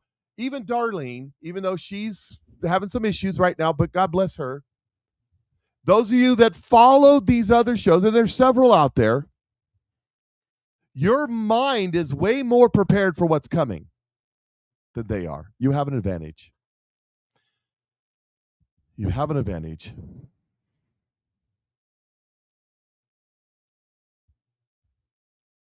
And I need to get on with the program here because I'm running out of time. Just think about this for a second. And I'll go a little bit longer if I have to because there's some things I want to get in. No show after the show today. It's Friday. I got to go take care of some stuff. It's Friday. It's payday. I got to go grocery shopping. Woohoo! The only place to go grocery shopping in our neck of the woods is Walmart. The local grocery, there is a grocery store, but it's 3 times as much. I can't afford it. It says, well, the Obama Foundation sent money to the Tides Foundation. The Tides Foundation sent money to the Southern Poverty Law Center. The Southern Poverty Law Center sent money to the KKK. What a tangled web of treachery.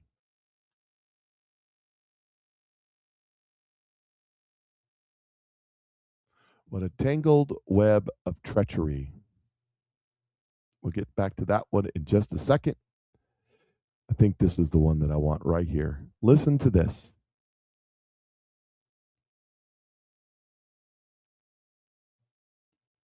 No, I don't mean bless her heart. I think she's a wonderful person. I think that she is caught up in this disinformation that's being put out there. It's hard. It's hard. That's why I tell you guys don't do it because I'm anointed by God. Like Donald Trump is anointed by God to do what he's doing. I'm anointed by God to do what I'm doing. I have protection. I don't get caught up in this where it hurts my soul. And there's still stuff that I just pass on because I don't want to deal with that. That's too dark.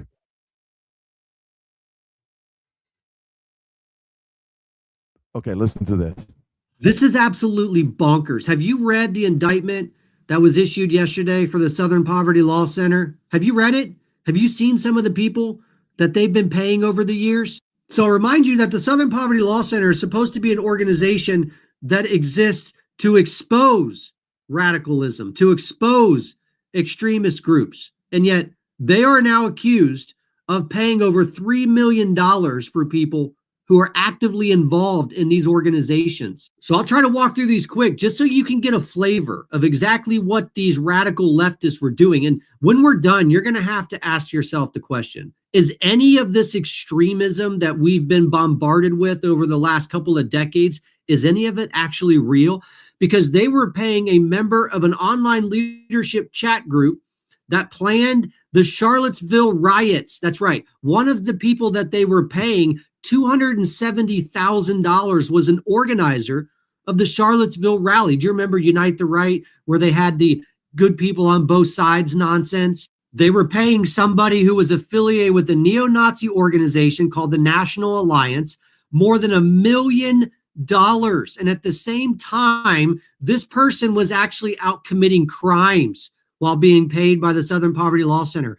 They were paying an imperial wizard of the United Klans of America. That's right.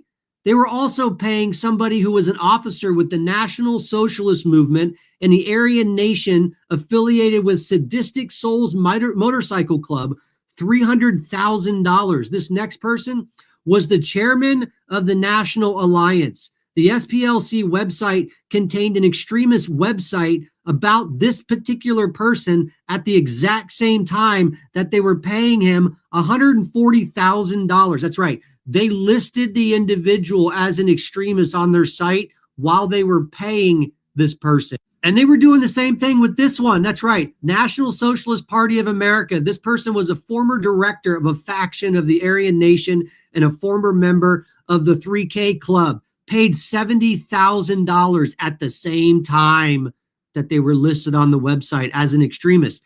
They also were paying other members of the 3K Club, one in particular who was married to one of the Exalted Cyclopses. Do you remember that group of dudes that would show up everywhere wearing the face coverings and the khaki pants, and everyone thought that they were just a group of feds out stirring up trouble? Well, it's starting to look like they weren't feds after all. In fact, they were paying, the SPLC was paying a national president of American Front, somebody who was also a convicted felon. Yeah, none of this crap is real. None of what you've been experiencing in this country over the last couple of decades is real at all. And this is just the beginning. It is just the beginning. That's why I'm talking about all of these NGOs. This, ladies and gentlemen, is the standard. This is Saul Alinsky 101. The standard operating procedure. Blame your enemy for what you are doing. Let's think about that for a minute.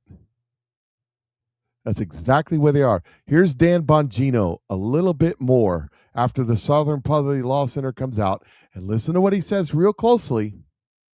I warned you yesterday on the show that the reason FBI Director Patel was a target of a ridiculous story, they couldn't get him up, we needed breaching tools or whatever. Once you see this op, the Doomer op, you can never unsee it. Department of Justice, so it's happening now. Justice Department announced an indictment against the Southern Poverty Law Center for secretly funneling more than $3 million in funds to members of white supremacist and extremist groups. Really? I thought they were... Now, these are allegations. Everybody's innocent till proven guilty. That is how the process works, and I mean it. However, these are very serious allegations. I thought they were fighting extremist groups. The allegations in the report are that they were funding them too at the same time. That's kind of weird. But I found it awfully weird that this attack timed on Cash about BS stories about they couldn't find him or whatever. He magically disappeared like Casper the Ghost or something. I found the timing of it weird because, you know a lot of this stuff is going to eventually come out. As a matter of fact, the media report made me believe something was going to come out. The op is clear. The Doomers throw it out there. The liberal media picks it up. They both want Trump gone. So then I noted this on yesterday's show where I said to you, starting to make sense now? I put it out on Twitter. That didn't take long. All starting to come together. See, Dan Bond, you got to understand, this was a grand jury that set out these indictments. It was DAs and other government agents that put the indictments on the Trump, not grand juries. Stuff would have never passed a grand jury. This was a grand jury, so they had to convince a grand jury with the preponderance of evidence. Now, the standard in a jury trial is beyond a reasonable doubt. It's a higher standard. But again, this isn't about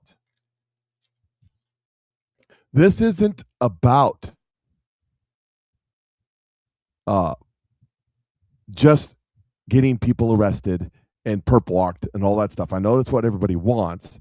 This is about God. This is about God exposing. This is about God showing you what's really going on. Coming out of the woods, carrying torches, their veins bulging from their necks, carrying Nazi swastikas and chanting the same exact anti-Semitic bile that was heard in Germany in the early 30s. Neo-Nazis white supremacists, the Ku Klux Klan. Yeah, the Ku Klux Klan. Yes. Remember, it was Joe Biden in the early days whose mentor was a Ku Klux Klan guy. To always forget that. You know, it was the Democrats that started the Ku Klux Klan. It was Hillary Clinton that said her favorite person in the whole wide world was Margaret Sanger. And we're supposed to all forget about that. Here's Dennis Prager asking questions about what's going on with Tucker Carlson. What the hell is going on with Tucker Carlson? And the reason why I ask that is not because I have some sort of animosity towards him. I don't. I've been a fan. But now he's talking about how he's sorry he misled people. Seriously. This is the guy that was calling out the election of 2020. This is the guy that sat on Fox News every night, and it was must-see television. The last time I talked about him, I got flooded with emails and from all sorts of contact from people saying, I'm with you. We used to watch this guy every night. This is the same guy that was basically campaigning for President Trump and met with him at Bedminster in New Jersey and looked like he was all for Trump and let's go, man. This is going to be so much better than Biden. He's now like going even further than he's gone recently. Because remember, he went to Israel not long ago and interviewed Mike Huckabee, our ambassador to Israel, and that was quite a back and forth. Depending on who you see post the videos, Huckabee got the best of him or he got the best of Huckabee, depending on who you believe. But Tucker has made this complete 180 to where he no longer supports Trump. And in fact, he's apologizing for showing any support and telling his viewers and his followers that they should have supported. He's literally saying, I'm sorry I misled you. Don't believe me. I'm going to play. He sat down, I guess, with his brother Buckley Carlson. So it's Tucker and Buckley Carlson talking about Trump and what Trump is or isn't doing. And when you hear him talk about this, I want you to ask yourself, does he mean he should have pushed for Kamala Harris? You and I and everyone else who supported him, you wrote speeches for him, I campaigned for him. I mean, we're implicated in this for sure. Yes. It's not enough to say, well, I changed my mind, or like, oh, this is bad, I'm out. It's like in very small ways, but in real ways, you and me and millions of people like us are the reason this is happening right now. Yeah. I don't get it. I'm wondering what the hell he's talking about, and I don't know. What is he so up in arms about? Most of the Middle East wants the theocracy gone in Iran. This isn't just an Israel thing. He's going to blame Israel in a second. This is about most of the Middle East and most of the world wants the theocracy gone because it is bad. It's bad for the Middle East. It's bad for us because they attack Americans anytime they can. It's bad for the EU. It's bad for NATO. It's bad for Asia. It's bad for everybody. So I don't know. Like he's got those who are listening, he's got his arms crossed. And now we're seeing a shot of his brother, I guess. But he's got his arms crossed as he's saying this. He's being very meek and very humble. And I don't know. I mean, we're on the hook and it's sort of we're to blame. It's very weird. It just is. So I do think it's like a moment to wrestle with our own consciences. We'll be tormented by it for a long time. I will be. We're going to be tormented by it for a long time. That you supported the guy that basically agrees with you on 95%. Yep. And that's what my answer is to these people are going, I voted for Donald Trump 3 times. Have you seen it? It started out with the Tucker types. And then now I've got friends locally saying the same thing. And I said, yeah, you should have voted for Kamala. I'm not saying I voted for Kamala. I'm just on the hook for Donald Trump. What is Donald Trump doing?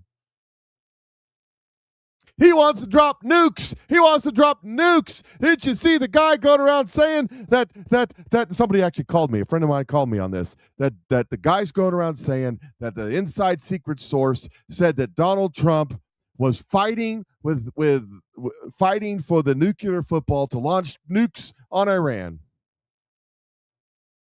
I said, that's not how it works. He goes, what do you mean that's not how it works? That's not how it works.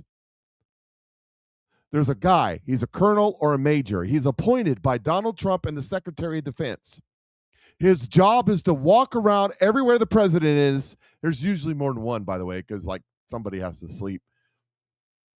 And hold the nuclear football, and what you think is in that, you have no idea. And neither do I, and neither do all these other idiots out there, because that's secret stuff, classified. And if somebody was in the know would tell you what's going on with that, they go to jail. Yep. That's true. So the nuclear football, these Patriot mythology people out there say Donald Trump was fighting over the nuclear football like he was fighting over the beast limousine on January 6th, and they wouldn't give it to him. That's not the way that it works. The single arbiter for nuclear retaliation or nuclear launch in the United States of America, no one has the authority to launch nuclear weapons. No one, except for the President of the United States. Whoever sits in that seat is the only one that can launch nuclear weapons. The only purpose of that guy is to carry that bag. And so when the president says, give me the bag, you give him the bag. That's it. That person that carries that bag around, I guarantee you, they don't have enough clearance to look in the bag. They don't do stuff like that. They've been doing stuff like that. You know, my dad told me that he used to guard the SR-71 when he was a MP in France in the airport, and he said he was not allowed to turn around and look at it. He'd stand outside and guard it, but he wasn't allowed to turn around and look at it. Yeah. Same thing with this. I guarantee you the same thing. He doesn't know what's in there. He assumes. That's the truth of the matter. You got to stop listening to these people, because they have, anytime anybody anywhere says they have some sort of top secret information coming from some sort of top secret place, they're lying. Or the person that's telling them these things is running them like they're an agent. Because that's not how it works. It's not how it works. Why the heck would they tell you, you third-rate podcaster? Now, when John Solomon says my sources, I believe John Solomon has sources because I believe John Solomon is the outlet in which the administration is telling the things they want out.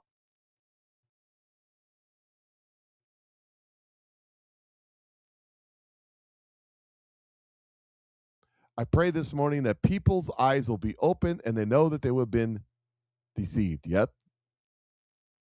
Here's Megyn Kelly. This right here is a masterpiece of psychological BS. This is the most narcissistic psychological crap that I've seen come out lately from any of these people. Listen to this. Like his personality. Yeah. But then the other truth of it is there are aspects of his personality which are obviously not good and that we've mostly just chosen to overlook. You know, he's not a moral man. He's obviously not the greatest husband in the world. And he's extremely petty and thin-skinned, extremely petty and thin-skinned. No, you're extremely petty and thin-skinned. And let's ask his wife what kind of husband he is.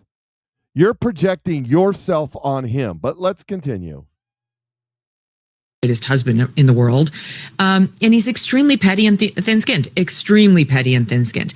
And what we're seeing right now is he's turning on his most loyal supporters because they don't support this war and getting in bed with people who fucking hate him and have hated him from the beginning and were the original Never Trumpers, as though that's what MAGA is. That's what his course. Okay, I got to stop right there. Megyn, you are the one that effing hates him. You are the one who didn't like him from the beginning. You were never Trumper from the beginning. You're a never Trumper now. You used to proclaim yourself as a never Trumper. You were the one that asked the question, the gotcha question. You thought he had him. You were going to ruin his career. You were the one. You were the one that asked the question about women. And he's the one that destroyed you. in a moment, because Donald Trump isn't petty. Donald Trump is calculated and anointed, and he talks like a New York businessman, builder, construction worker. Thank you for that, Mike. I appreciate it. He says, good morning, Mike and Patriot family. Appreciate that very much. When Donald Trump said, I can't remember her name now, I just drew a blank. Only, what's her name? He held his finger up like this. Only Rosie O'Donnell. Only Rosie O'Donnell. You talk bad about women, you call women this, that, and the other thing. Only Rosie O'Donnell. Donald Trump destroyed you, Megyn Kelly, right there. And he proved exactly. You see, Donald Trump comes out and says bad things about Rosie O'Donnell, and these so-called geniuses on the left, and Megyn Kelly's one of them. And trust me, I'll talk good about Megyn Kelly when she says the right thing. I'll talk good about Tucker Carlson when he says the right thing. But this is the wrong thing. And he destroyed you because they try to go, he says this about all women. And then if he goes out and says Hakeem Jeffries is Timu Obama, he's a racist against all black people. And he comes out and says that AOC is an idiot. He's a racist against all Latinxes. Did you say Kleenex? No, Latinx. That's the way they want you to say it. And then you talk to the Latino people. You talk to the Spanish people. And they go, what the heck are you talking? What's Latinx? What do you mean? But that's how they do it. That's what she's doing right here. This is the PSYOP. Support should look like.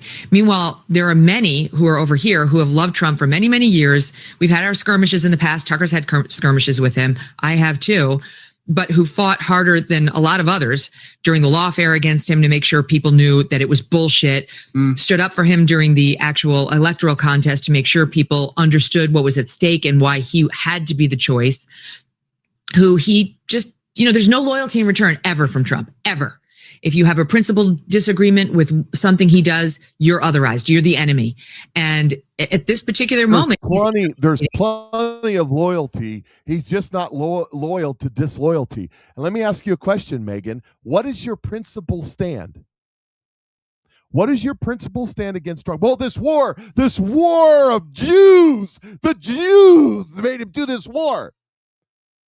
He just told Bibi Netanyahu that Bibi had to do peace with Lebanon. Just had a big to-do at the White House about it. They got a 3-week ceasefire. But the Jews. Well, Megyn, when you're getting paid by Qatar and you have to speak the Islamic line, you talk just like the Muslim Brotherhood. What are your principles? 40,000 civilians were killed. They just hung people yesterday. Innocent people hung for protesting their government in Iran. And you don't give a damn. What are your principles? He wanted war for the Jews in Venezuela. What are your principles? We went into Venezuela. We took the evil dictator drug lord out of Venezuela. And now we're working with the government of Venezuela who are like, everything's cool. We're good. We're fine. Mr. President, you don't need to send another helicopter. We're good. And now he's getting ready to straighten out Cuba. Oh my God, he wants to go to war with Cuba. He's going to draft all our daughters and sons and send them to Cuba and we're all going to die. Same story. What are your principles, Megyn Kelly? Because I don't think you have any. By virtue of the fact that you were never Trumper, now you're a never Trumper, and in between you pretended to be a Trumper so that you could get an audience from the MAGA folks, which you purport to say that Donald Trump is losing, but CNN, the right-wing rag CNN is reporting that 100% of the people that were with Trump from the beginning are still with Trump. The only people that aren't with Trump are people like you that were never with Trump to begin with. Like Marjorie Taylor Greene, Candace Owens, and the rest. Like Ron Paul, who was never Trumper from the beginning. Like Thomas Massey, who was a never Trumper from the beginning. But then again, at least I respect Thomas Massey and Rand Paul more than Marjorie Taylor Greene and more than Megyn Kelly because they've always been who they are. I'd rather have an enemy in front of me than a frenemy behind me. Ain't that right, Marjorie Taylor Greene? Let me continue.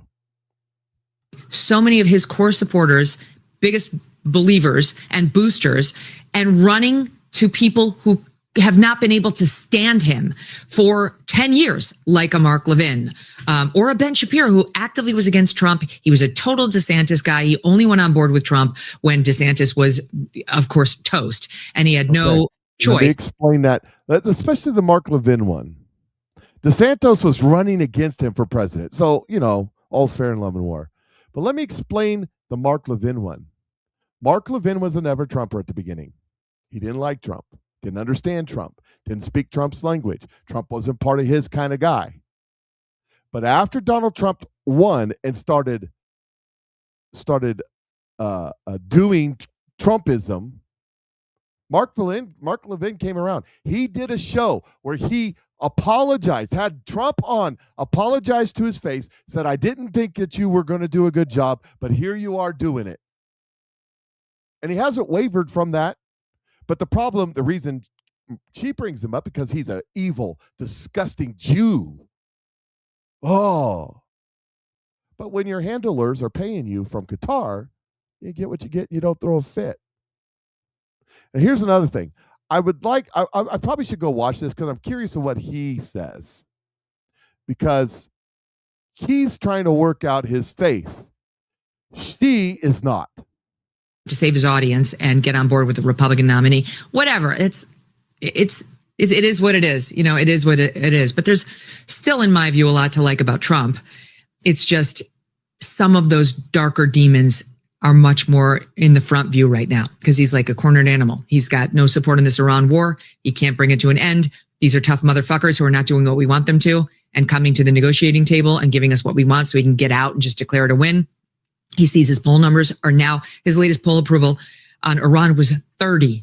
I mean, his job approval in like the last 5 polls has been in the low 30s. So his legacy's on the line, and you can tell, he can tell.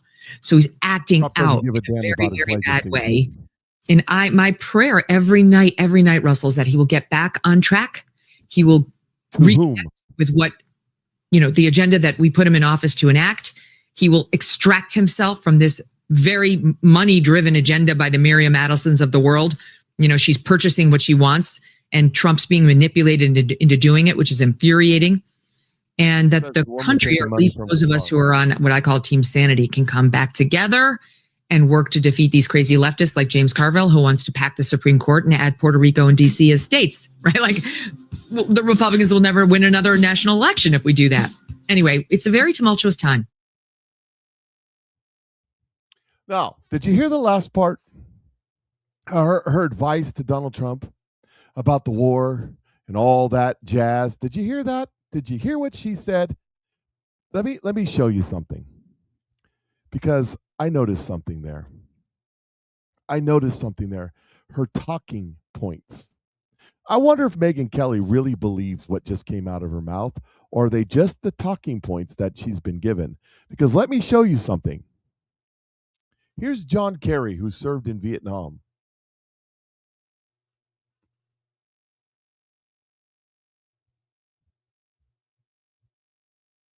If I were President Trump, I'd be really concerned that he started out against foreign wars and for lowering the cost of living for average citizens in America, and the exact opposite has happened. Given the role that you did play in this and dealing with the Iranians, what advice would you give to either the president or his team that is on the ground, sitting across from them if these talks happen again and trying to get a deal with them? Don't play games. Just be very direct and very clear about what the needs of the nation and the world are, that we all expect.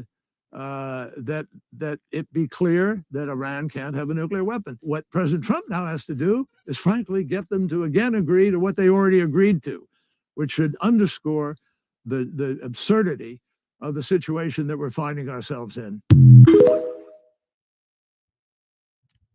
See what Megyn Kelly said? You see what he said? Donald Trump needs to go back to the negotiating table and do the negotiating we did before that basically gave them nuclear weapons. You know, maybe Donald Trump should fly in millions of dollars on in pallets of cash. Donald Trump needs to go back to the rules-based world economic system and negotiate with Iran in good faith based upon that system, not bring down the entire system. Iran right now, they're done. They're cooked. They got nothing. They got nothing. They don't even know who's in charge. They've got different fractions saying different things. That's the reason why, at the request of Pakistan, he's given them a few more days to figure it out. That's what's going on for real.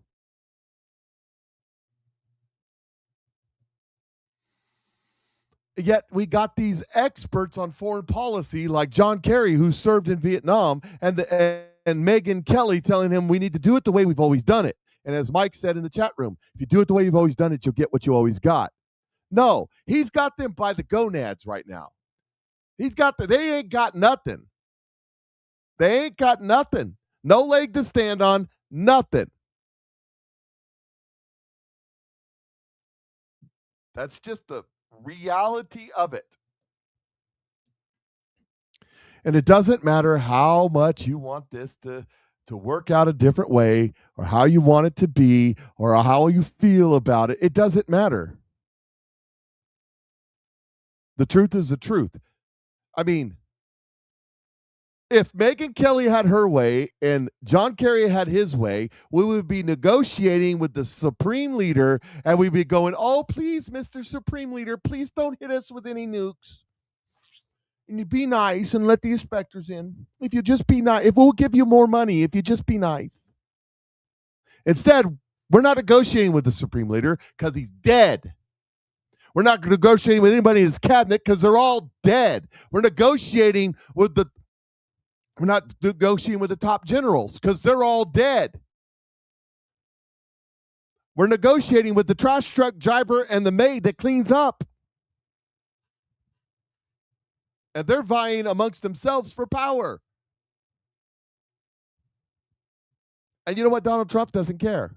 It can take as long as it takes. Because if they don't follow through, he'll just kill them too. And then we'll negotiate with somebody else till we get to the person that will negotiate in good faith. Speaking of, here's Ilhan Omar next up to bat. Not to reporters, not to the Minnesota House Committee on Fraud Prevention. You've got the issue of her family estate. Disclosures show she and her husband, Tim Minette, went from debt to anywhere between $6 and $30 million in 2024. A few weeks ago, a new disclosure was filed stating their combined assets were between $18,000 and $95,000. Her office blamed the discrepancy as much as $29 million on an accountant who failed to subtract the liabilities of Minette's businesses. Then you have the Feeding Our Future scandal. Omar championed the Meals Act, which Republicans say removed the guardrails. Meals were billed to taxpayers but never delivered, to the tune of $250 million. A player at the center of the scandal is a partner in what was the Safari restaurant. Omar held campaign and promotion events there. The Minnesota House Committee wants to ask questions on both subjects, but Omar does not respond. It's just another example of disrespecting Minnesotans. She thinks she can get away with things like this because she's, a powerful politician, but Minnesotans are fed up. Minnesotans in her district are fed up. They really care about how their money is spent.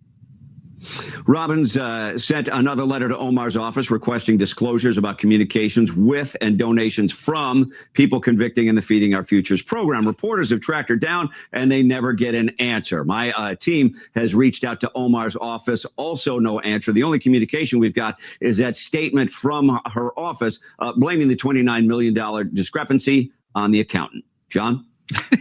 She seems to have a lot of problems with accountants. Mike, tell it for us. When we find out how much is in her foreign bank accounts, that's where we're really going to know the truth. And I said what I said. and I don't really care. I don't. Ilhan Omar will not be deported, and she will not self-deport. She will spend a long time in prison because she is one of the leaders and organizers of the fraud. Have that paperwork. We know she did this, and now we're looking for how to take action. Can you fill us in? Do you know what's going to happen? Is the Trump administration going to go there? The floor is yours. The whole file is being reviewed. A lot of smart people are on it. Stay tuned.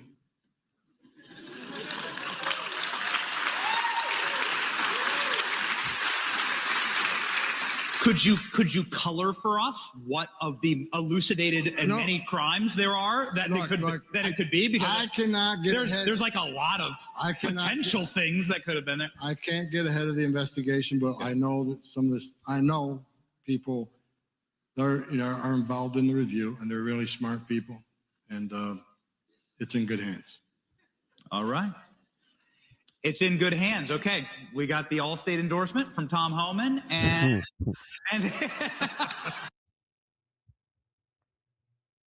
Tom Homan says, JD Vance, or not JD Vance, we're talking about JD in the chat room. Dan Bongino says it's coming.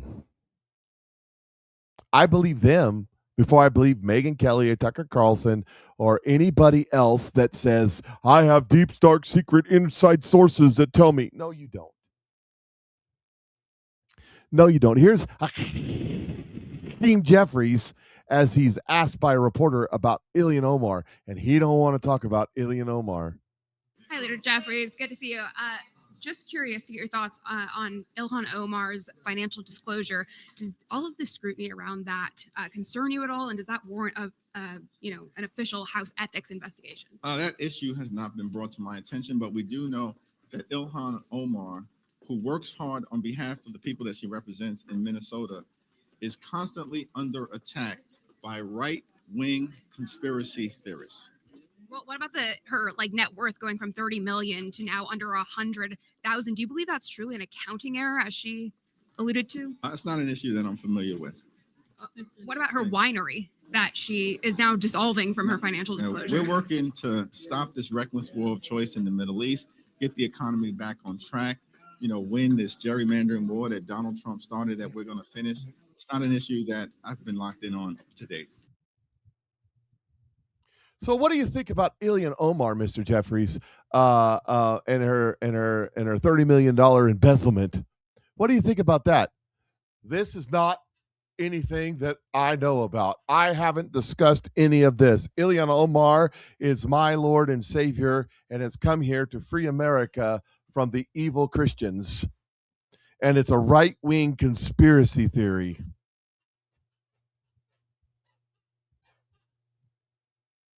Bullcrap.